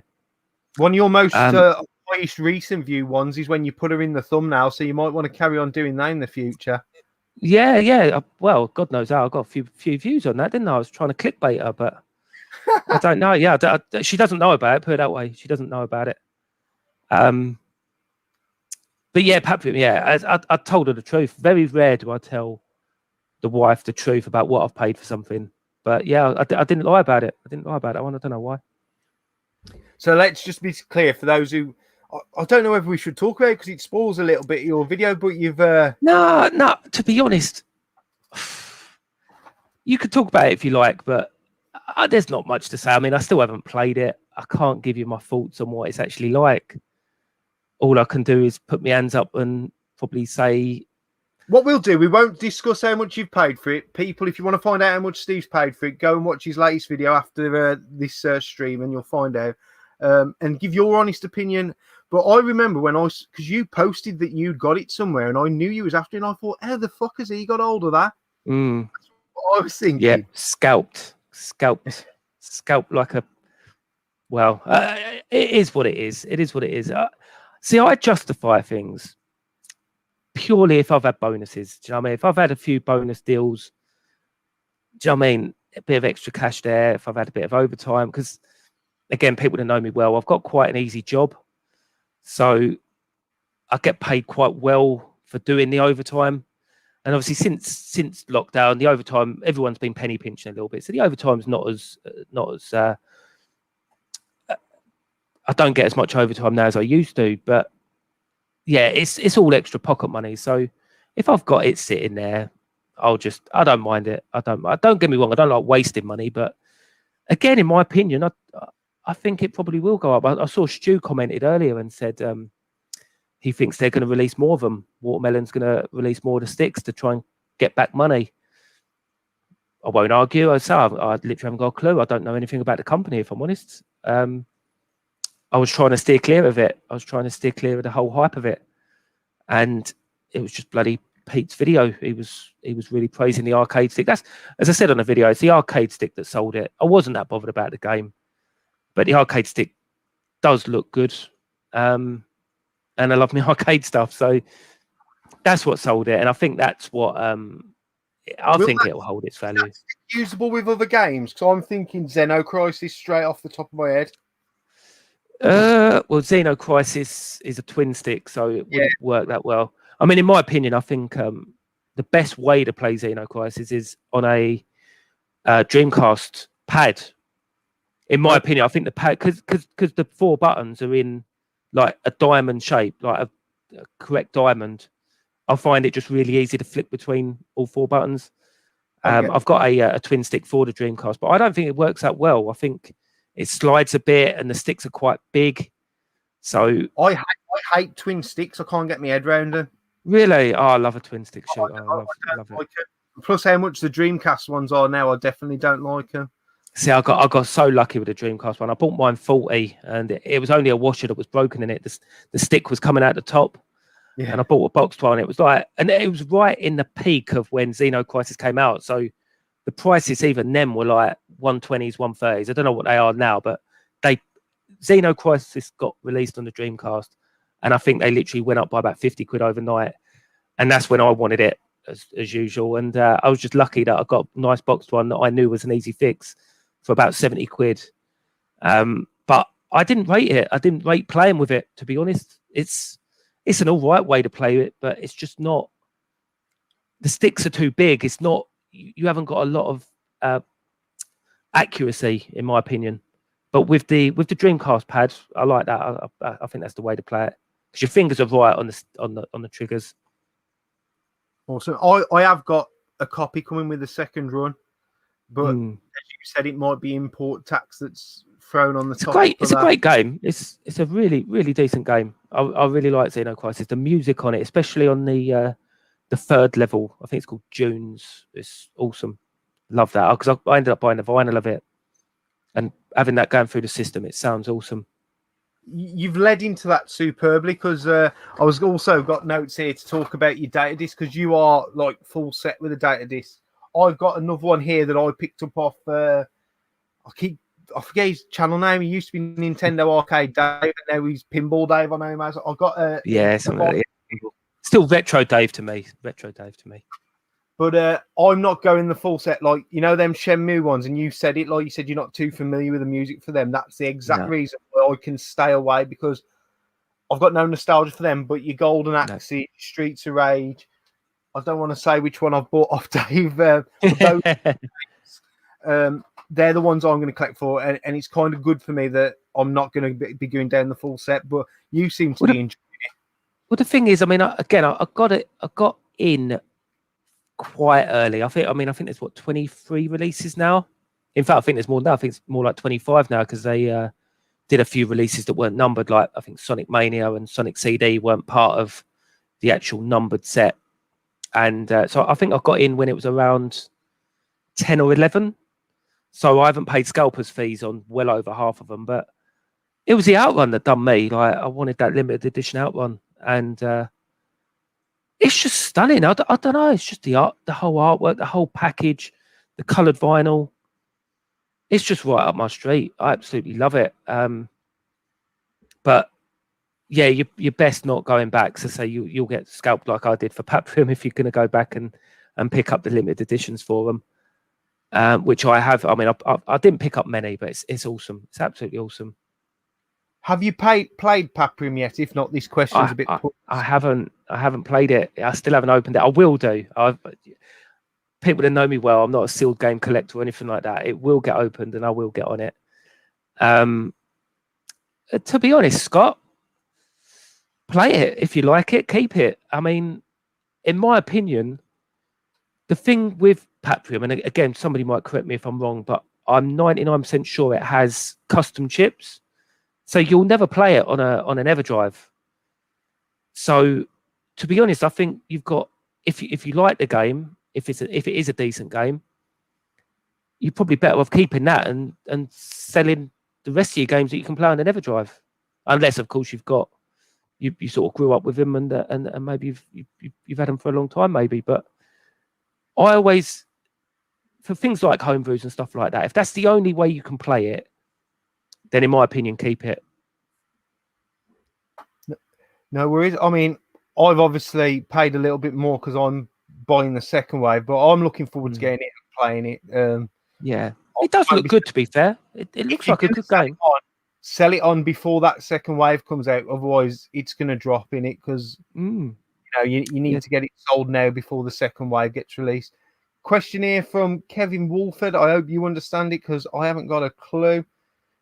Question for Steve, with the Atimus wave, it's a Thomas wave. I mean, I have no idea. I don't own a Thomas wave. It's weird though. Why you would have? Because I'm guessing the RCA jacks. I'm guessing that's just sound, isn't it? You wouldn't. There's no video coming through the RCA jacks, so I would say no. But I mean, by all means, open it up and see what chips are near it. Maybe it's a chip near it getting hot. But No, I've never owned an Atomic Wave, to be honest. It's I don't have. I've got no tri-sync monitors. Do give out video though, don't they? Some stereo jacks.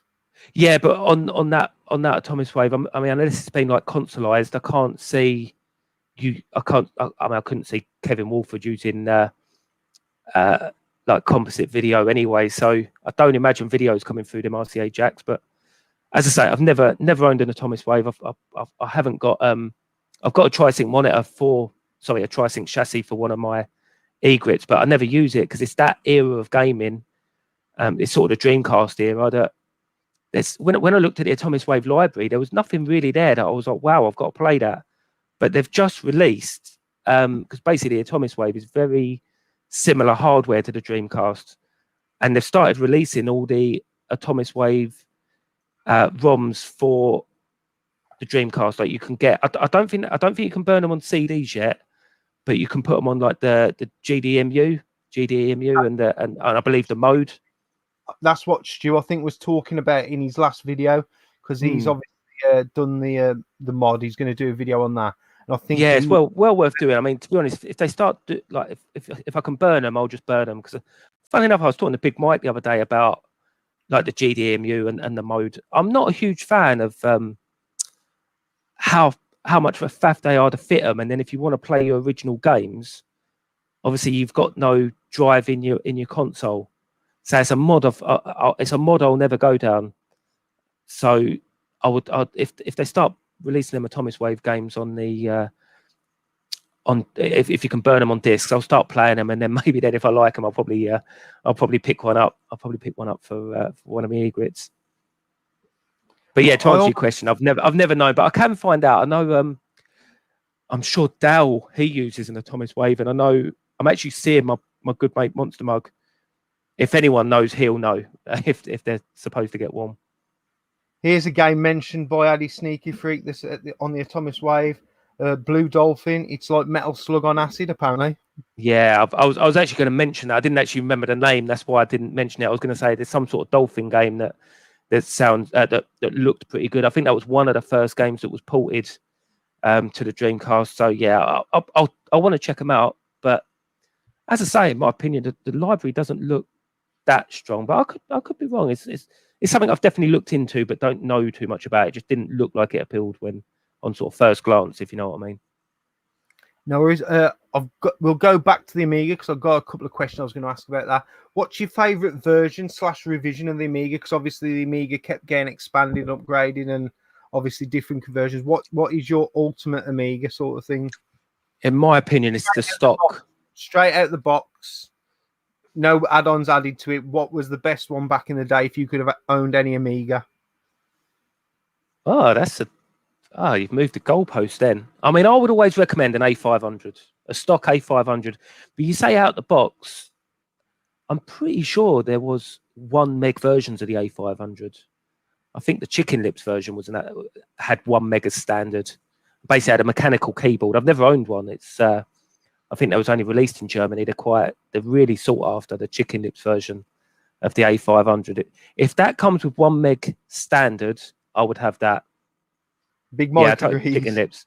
He's got a thing about the Chicken Lips. The thing is, though, Mike, he cracks me up. He sends me stuff thinking it's the Chicken Lips when it's just not. Like he must have sent me about 6 things saying, "Oh, Chicken Lips, chicken," and I'm like, "No, it's not Chicken Lips." But he's got a proper thing about the Chicken Lips.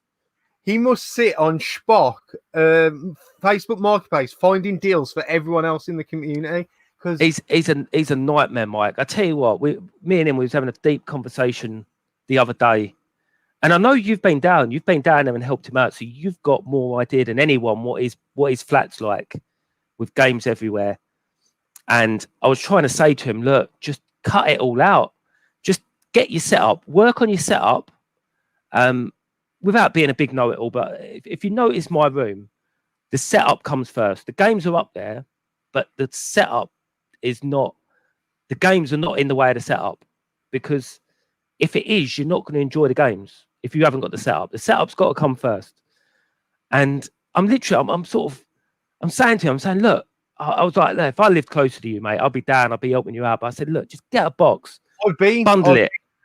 I I've know been there. you have. I know you went down there, and I just said, look, get a box and bundle it. Like I said, bundles are going for good money. I said, you'll lose a little bit, but me and you both know, Mike, that look, you're pretty lazy. I'm pretty lazy, and you're even lazier. You don't want to be boxing 100 parcels. Just bundle stuff together, get it out the door, get the room, get the money, sort your setup out. And he switched off. I knew he switched off because then he was like, "Oh, have you seen this on eBay?" Like, and sent me a link to this thing on eBay. I'm like, Mike, are you not listening to me? Like, just cut it. Stop looking. Do you know? Like, and he just laughed at me. He's like, yeah, it's hard though, isn't it? It's hard. He's so addicted, that guy. It's unreal. I like Mike's pickup videos, but also I watch them through fingers, thinking, have you moved off on enough stuff to have somewhere to put this? Because when I was there, I did help him like move stuff around so he could get to his setup, sort his setup. And I've not asked him if he's ever set it up because it would stress me. But it's hard, isn't it? It's hard. I think sometimes you've got to switch off, let people do what they want to do.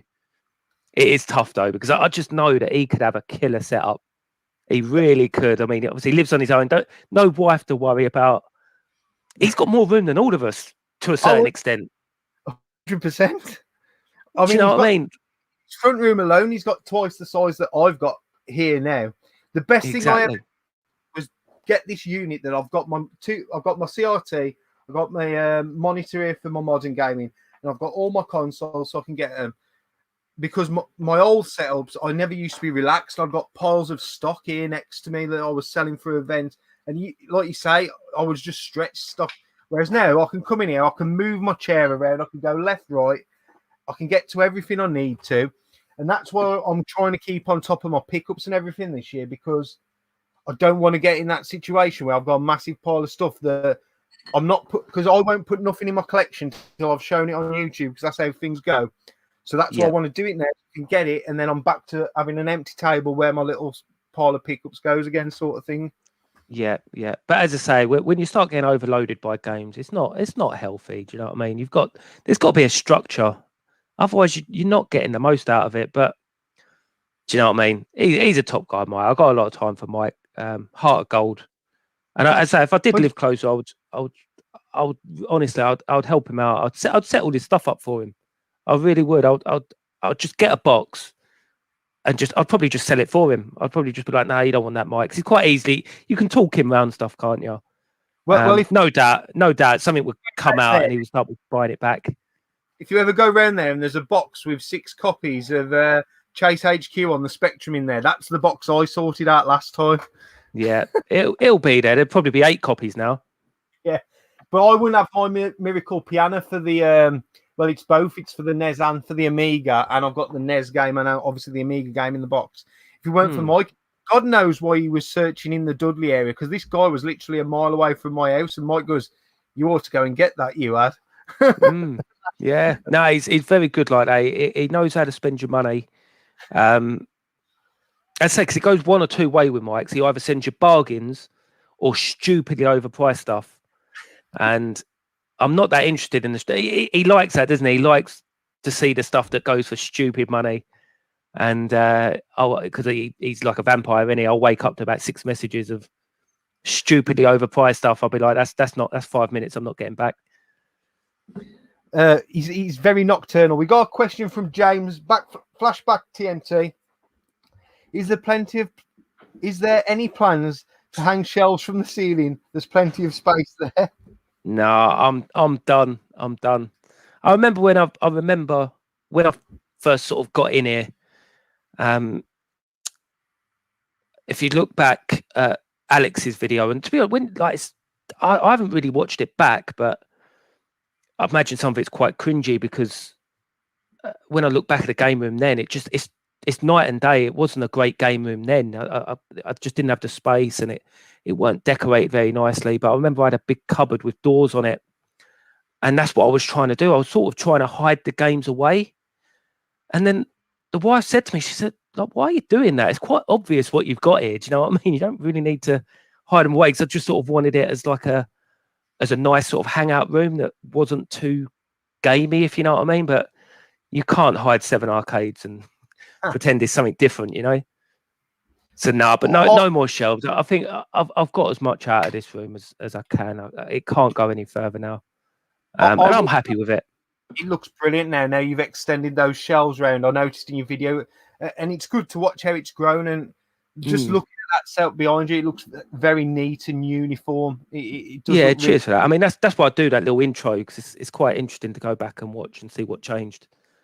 Well, the one thing about us all as gamers, we all struggle with space. So if someone can see some sort of idea that works for them, yeah, it helps each other out, sort of thing. Well, I kept meaning, right? I've got my unit here, which doesn't. You see it a little bit when I do my videos, but not that much really. You know it's here, but I don't think people realise that I've actually on this unit. I mean, it's only 2.4 meters wide, which isn't obviously that wide. It's about about 600 deep, if that. And I made it myself. Obviously, I'm a chippy by trade, and I've got, I think it's 26 consoles and computers set up in this space, with obviously 4 monitors, obviously the main TV, 2 CRTs, and another flat screen. I think it'd be very hard for somebody to show me a better setup than what I've got here, with more consoles in a limited space, and them to still be actually quite accessible. Because, as I say, that's what I would love to do for Mike. Literally, custom make him something and get everything in place so he doesn't have to touch it. Few flicks of a button, it'll be on your screen.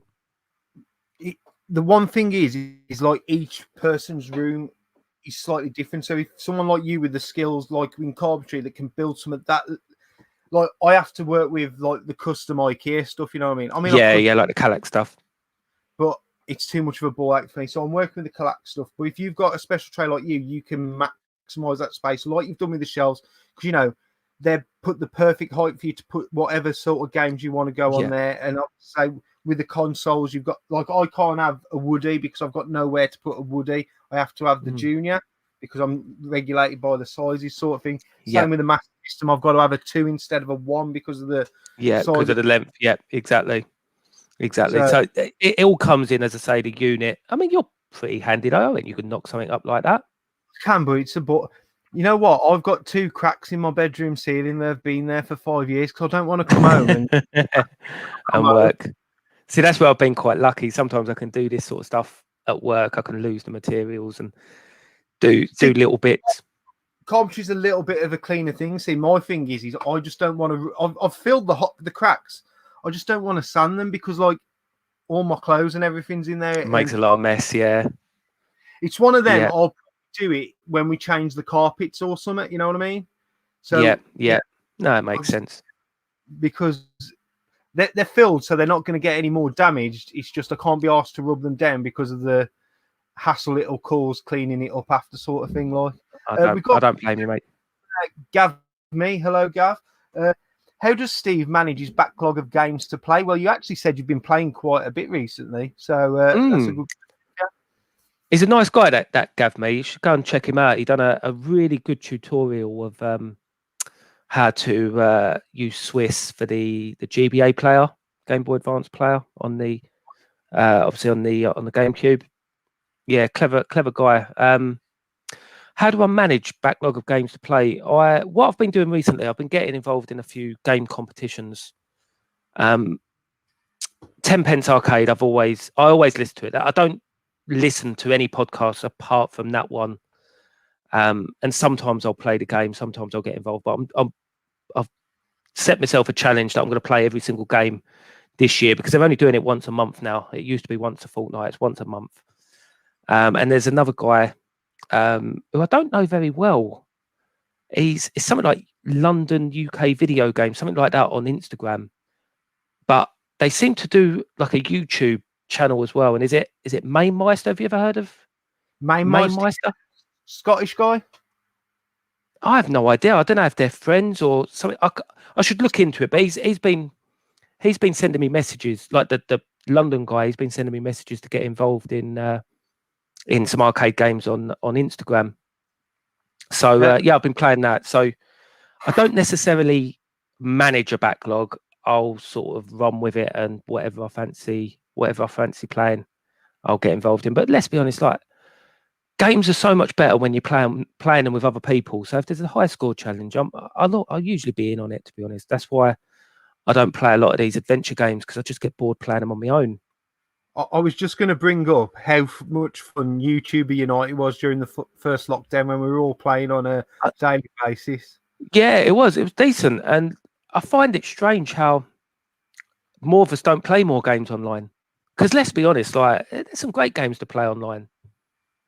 Well, I play a lot of Warzone. Is the main one I play. But yeah. my biggest problem is I've completed the battle pass now for Warzone, and there's like another 20 days before the new one.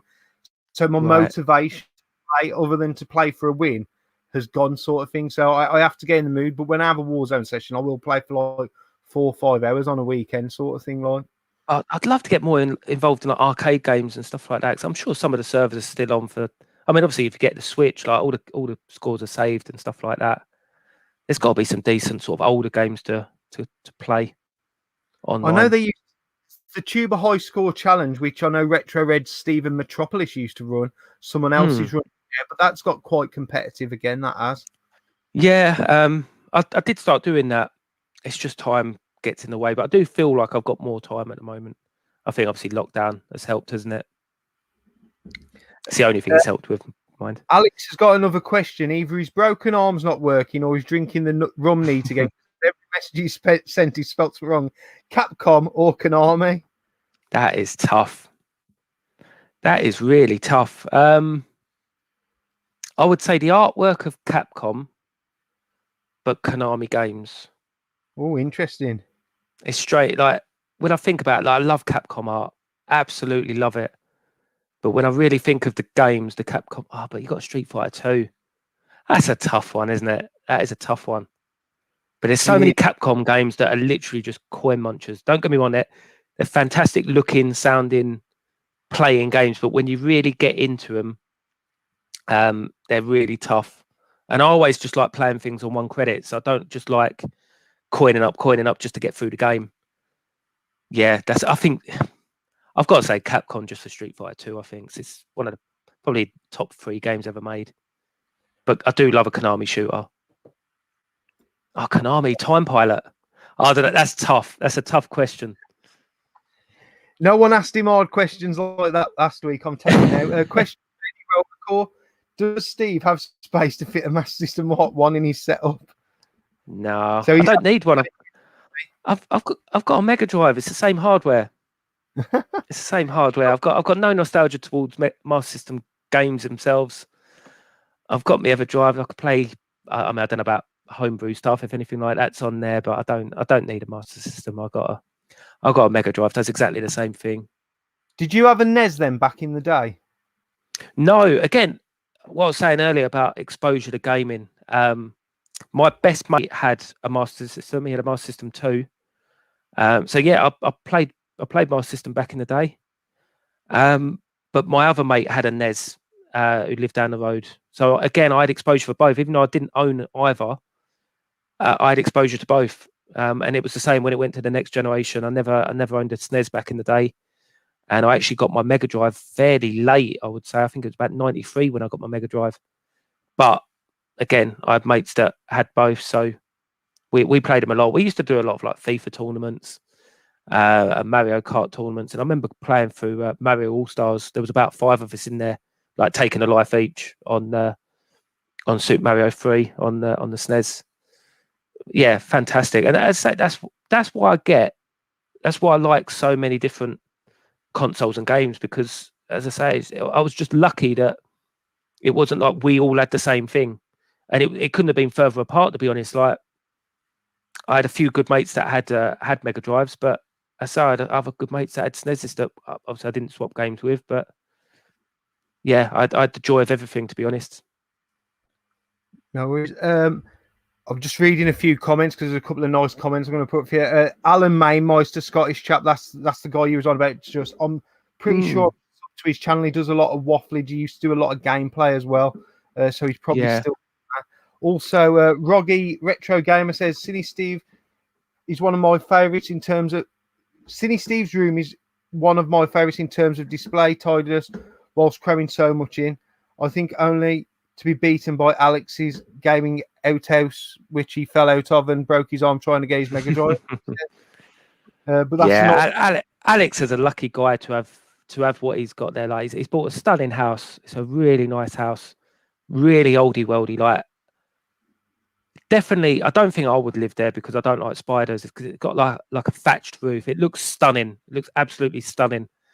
So I definitely couldn't live there, I don't think. But that game room, once he's done with it, is going to look awesome because he's very cultural, Alex. He's very like he'll do like rustic stuff. I'm very clean cut. I must admit, I wouldn't know how to go. Like I'm not very artistic, but he will make it quite artistic. It'll all be a bit not. I was going to say rough and ready. That makes it sound like it's going to be gash, but it'll all be very rustic, like gaps between joins and stuff like that. Whereas I'm more of a clean cut, but I'll appreciate rustic stuff, and it's the sort of thing I could never put together, but I do really like it. And that game room is going to be stunning once he's done because he's pretty much nearly got double my space, and that's why I haven't got the dedicated because I just don't have the space to justify having a whole arcade cab for one game. I know I've got one, but if that turned into 2 and 3, it'd just be a nightmare. But the other thing I worry a bit about dedicated, what I've always been a bit worried about, is if they break, it's getting them fixed, it's keeping them running. And I think I hate having things in here that don't work. Yeah. And I think it'll be very hard to keep on top. If I had to say like 8 dedicateds in here, it'll be a nightmare. I mean, Alex will probably admit himself. I know he's had issues with his Robotron. He's had issues with his Rescue.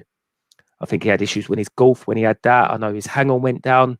It drives you mad. And the thing is, me and Alex, again, are actually quite similar in the fact that we're not that technical. We'll do the simple stuff. We'll check the simple stuff. But when it comes to soldering and stuff like that, we pass it on. And it sometimes it could turn into a bit of a money pit. I know he had problems with that arcade cab. Did he get for his birthday sort of thing, and he didn't turn on the old unveiling? That's it, the Rescue. Oh, that was absolutely gutting the watch. He done it live, didn't he? I mean, I would never have the bottle to do that. I don't think I'd ever have the bottle to have an arcade cab and switch it on live. Do you know what I mean? Like shipped over from the States. I mean, it made for great watching, and I actually felt really bad. Do you know what I mean? You could easily quite laugh about it, but no, I actually felt really bad for him when that happened. Obviously, with the monitor being, I think it was necked in the end. He needed a new monitor for it. But to be fair, I think out of everything, you'd rather the monitor go than anything else in that cab. But yeah, he's going to have a fantastic game. Once he's done that, it's going to look awesome. But as I'll enjoy going over there, just invite myself over there. Fair play. I don't blame you. Question from both Sega Saturn lad. Do you see any events this year? If so, when? I'm going to say probably no. And that's from talking to Craig Turner. He's not confident currently when I've been speaking to him lately. I don't want to agree with you, but I will. I think with all the logistics to set that up with the uncertainty, I mean, people aren't going to, people like Craig isn't going to want to do all the work to organise something just to get it cancelled and refund. I don't think anyone will risk it. I just don't think there's enough money in it, to be honest. For me, his main issue is the venues, because the venues you can't even book nothing. Some venues have said they might not even reopen. Like obviously, he used the smaller venues last year. Yeah. When I was just randomly talking to him about 2 weeks ago, and he didn't seem down about it. He just seemed very realistic about it. That I don't think he can see anything happening this year. And if Craig can't get it on, because it's not one of the smaller events, but what I'd say is it's smaller than Play. And if he can't get it on, I don't see anyone else. I mean, a gaming market maybe where it's just sellers. But then I personally, my seller's opinion would it be worth my time going if the crowd is going to be like a fifth of what it usually is? To be honest, if people are allowed, I think they'll turn up, in my opinion. If people are allowed to go, I suppose a gaming market is a lot less hassle to arrange than a proper event. There might be gaming markets end of the year because I suppose do you actually buy tickets for gaming markets? I think you can. You can pre-book, can't you? Pre-book or you pay on the door. But you pay on the door. I mean, personally, I think that we'll be allowed big gatherings by the end of the year. I think football fans will be back in stadiums by the end of the year.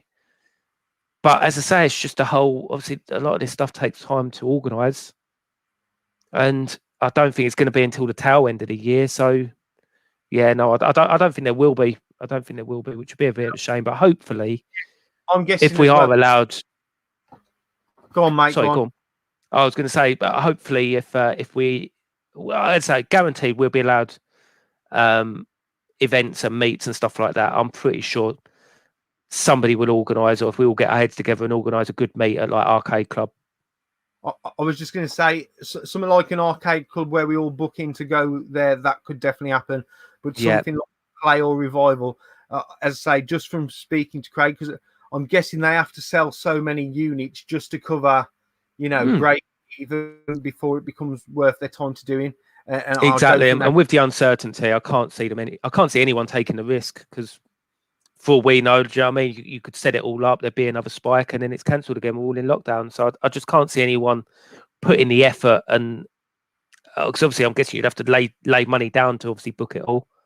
People then buy the tickets, that covers it, and then you got refundable. It's just, I can't see anyone risking it. Another question from Alex, Nintendo Arcade. Favorite sports game, Steve? Favorite sports game? It's two really. You got Sensible World of Soccer and Championship Manager. I've probably spent more time on those than I have anything else put together, I would say. I mean, that Championship Manager 0102, the days and weeks I've spent on that game is ridiculous. And it shows it's such a great game because people are still, both of them, since World of Soccer and Championship Manager 0102, they're still doing remakes for it. They're still updating it. They're still, do you know what I mean? Developers out there. They're not just like, again, just gashing it together. You've got real clever people. I mean, that Sensible World of Soccer 2020 was fantastic.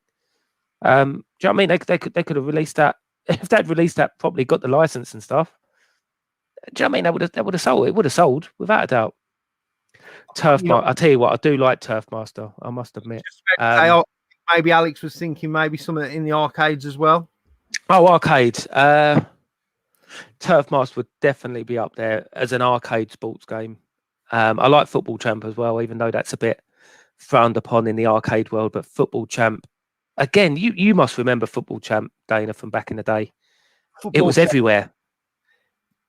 Which game's that? Without me having to look it on, I remember. What was it's a Taito game?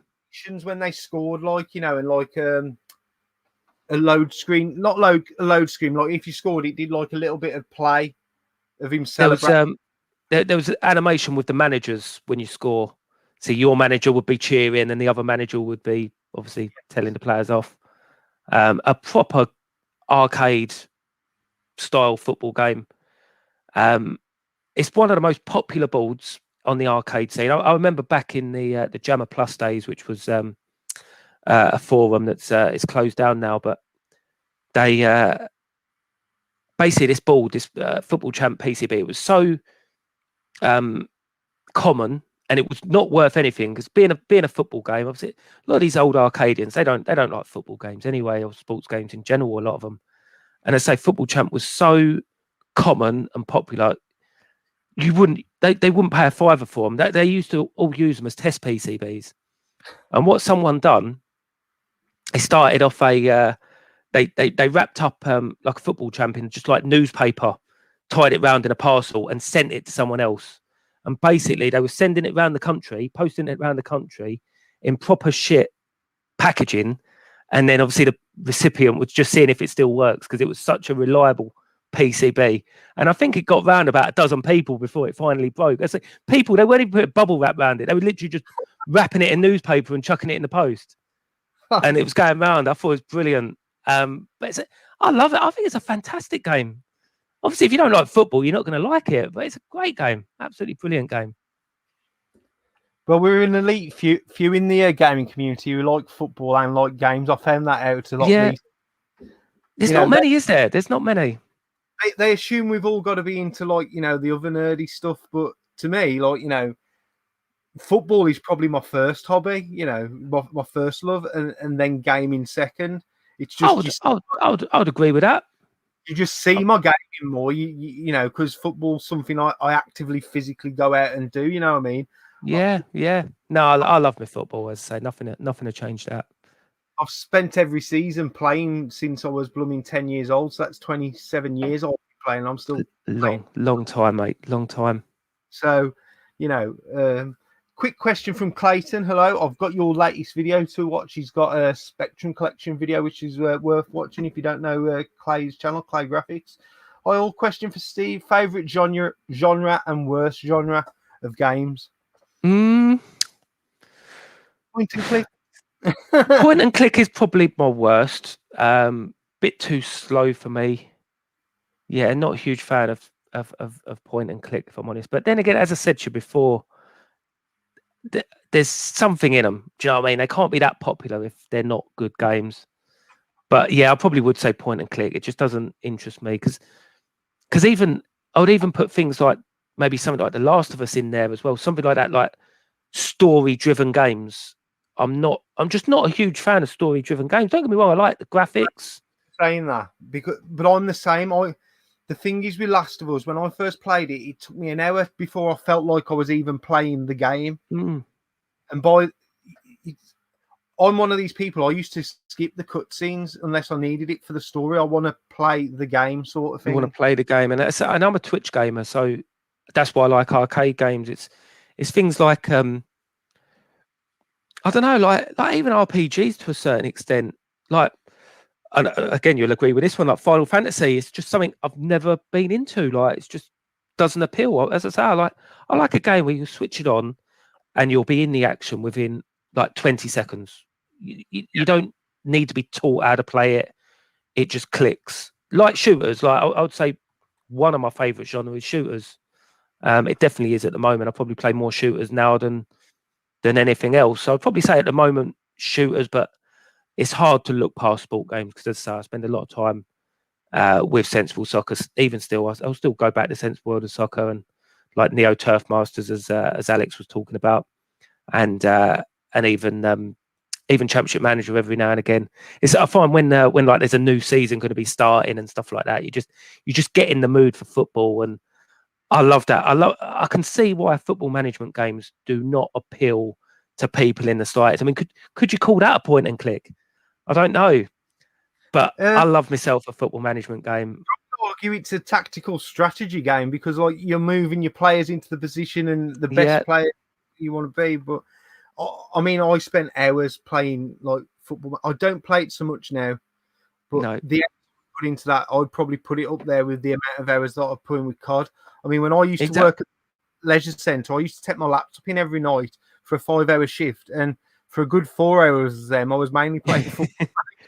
The hours just go, don't they? And don't get me wrong, I can see why people wouldn't like football management games. I mean, even if you do like football, I could still see why you wouldn't like football management games. But do you know what I mean? I will literally sit on a Saturday with Soccer Saturday on, a bit of a dodgy stream of a Villa game on my computer, and then another computer with like Championship Manager on. I mean, I must admit, Football Manager did get a little bit too involved for me, but I've heard there are sort of cut down versions of it, like cut down modes where I don't know if they call it like arcade mode or something like that. But I actually find the Switch version of the latest Football Managers better to play than the PC ones because they are a little bit cut down. They're touchscreen, aren't they? Yeah, I really don't give a fuck what the under 16s are doing. I don't care about the first team sort of thing. But I mean, what I found with the Football Managers is that they're too realistic.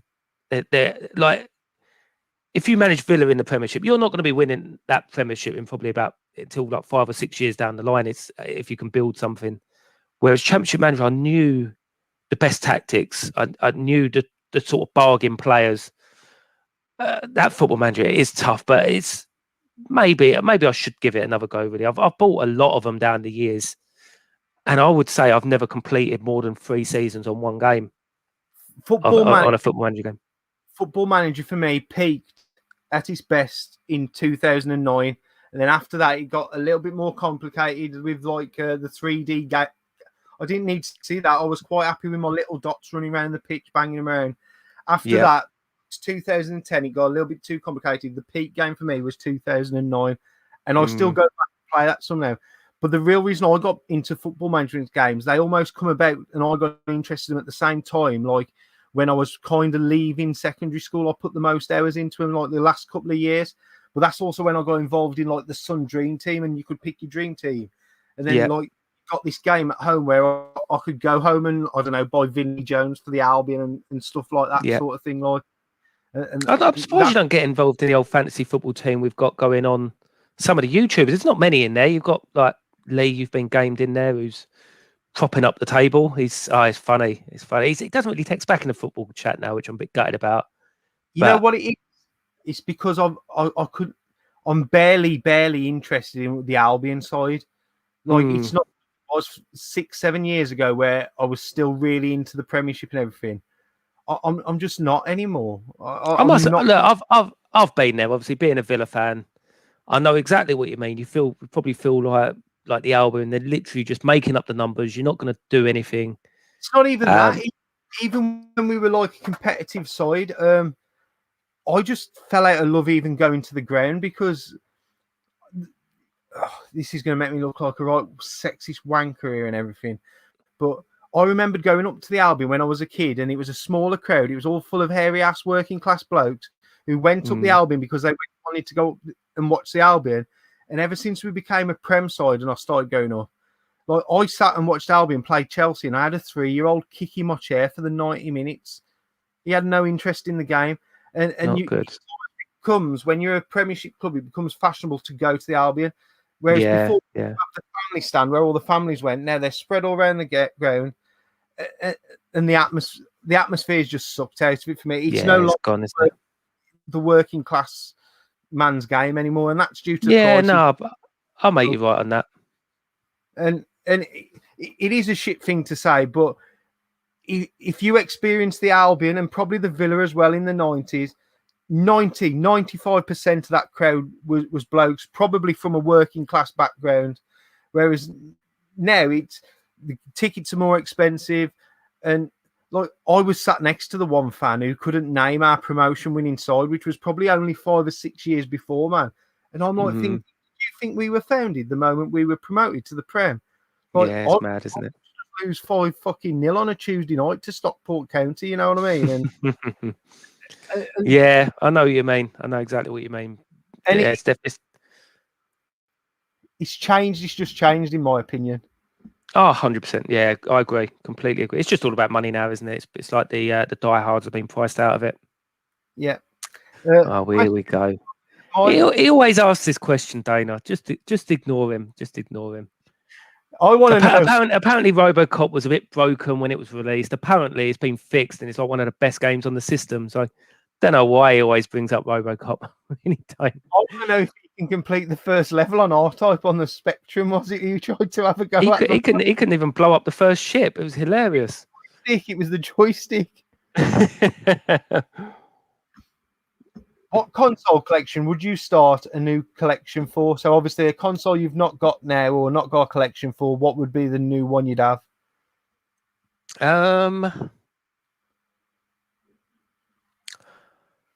Probably something a bit exotic, like an FM Towns or I suppose a Sharp 68,000 isn't a console, but something Japanese. I mean, I must admit, I do like looking into the Japanese libraries. I'm interested when tubers do get involved in the Japanese library because I didn't know too much about them growing up.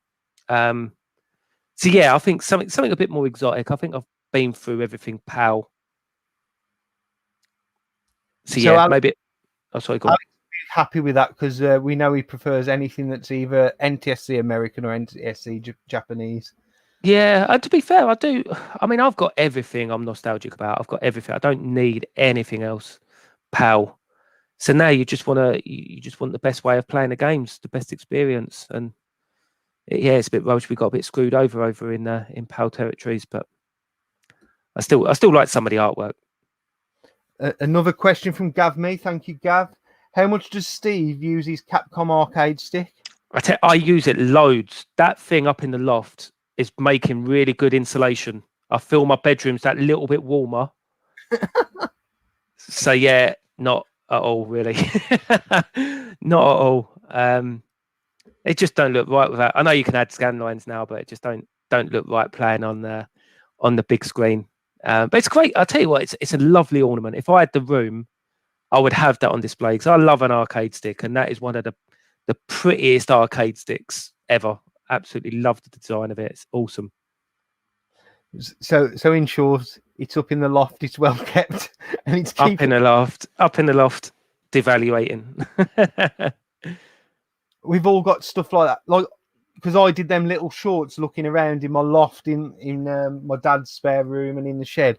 And I was looking through stuff while I was in there. I was thinking, I forgot I got that. Like I found a box of consoles that I'd got that I'd meant to test or I meant to find the power supplies for, and I just put them in there. And I was thinking, you could have sold them and probably bought something that arcade stick that Steve's bought. Yeah. That PC Engine says Nintendo. I tell you what, I like the PC. I really like the PC Engine, but the trouble, not the trouble, but the PC Engine I've got the Super SSD 3 from Terra Onion. So it plays obviously all the hue cards and all the CD images. So I've got the whole library on an SD card, and I got that SSD 3 the same day I got my PC Engine. I basically ordered them around the same sort of time, and they were delivered on the same day. And I remember Griffo, he gifted me a Street Fighter 2 on the PC Engine, and that's the only PC Engine game I own. And I think because I haven't got any nostalgia towards the system, I don't feel like I have to buy the original games because I can play them all anyway. So no, probably not. Because again, the prices aren't cheap. For what I would want is obviously the shooters, which are always going to hold their value.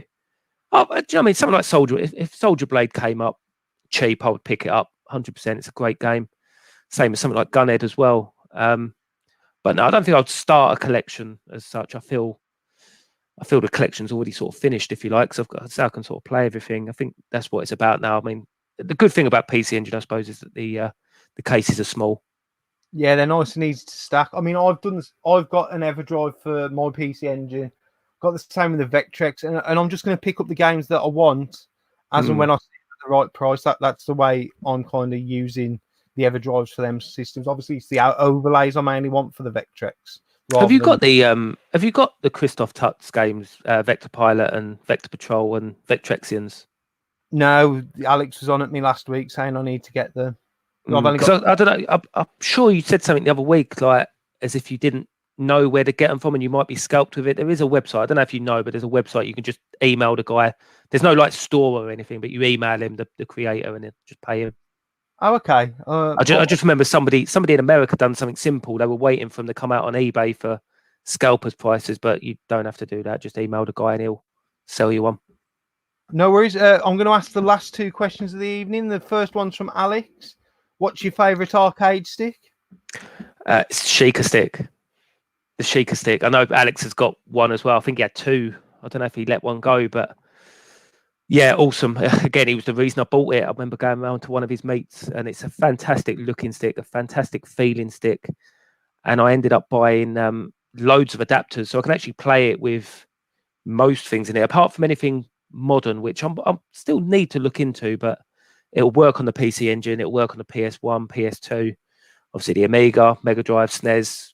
Yeah, everything works on everything. But yeah, the Sheikah stick, stunning piece. Nice one. And the final question is from Clayton from Clay's Graphics. Jesus. What game would you like to see remade, remastered, and or what forgotten series would you like to see return? So either a game or a franchise that you'd like to see return.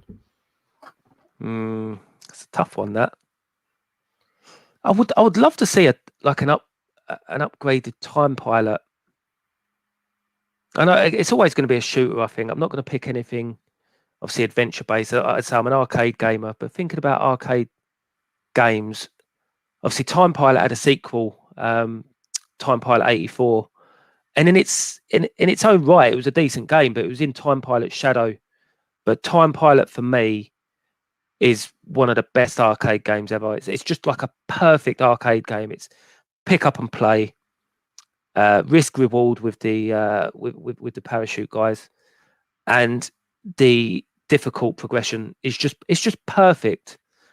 Yeah, I would love to see something like that, but a bit different, like maybe upgraded graphics. I know. What system would you like to see it on then? What you vision playing it on?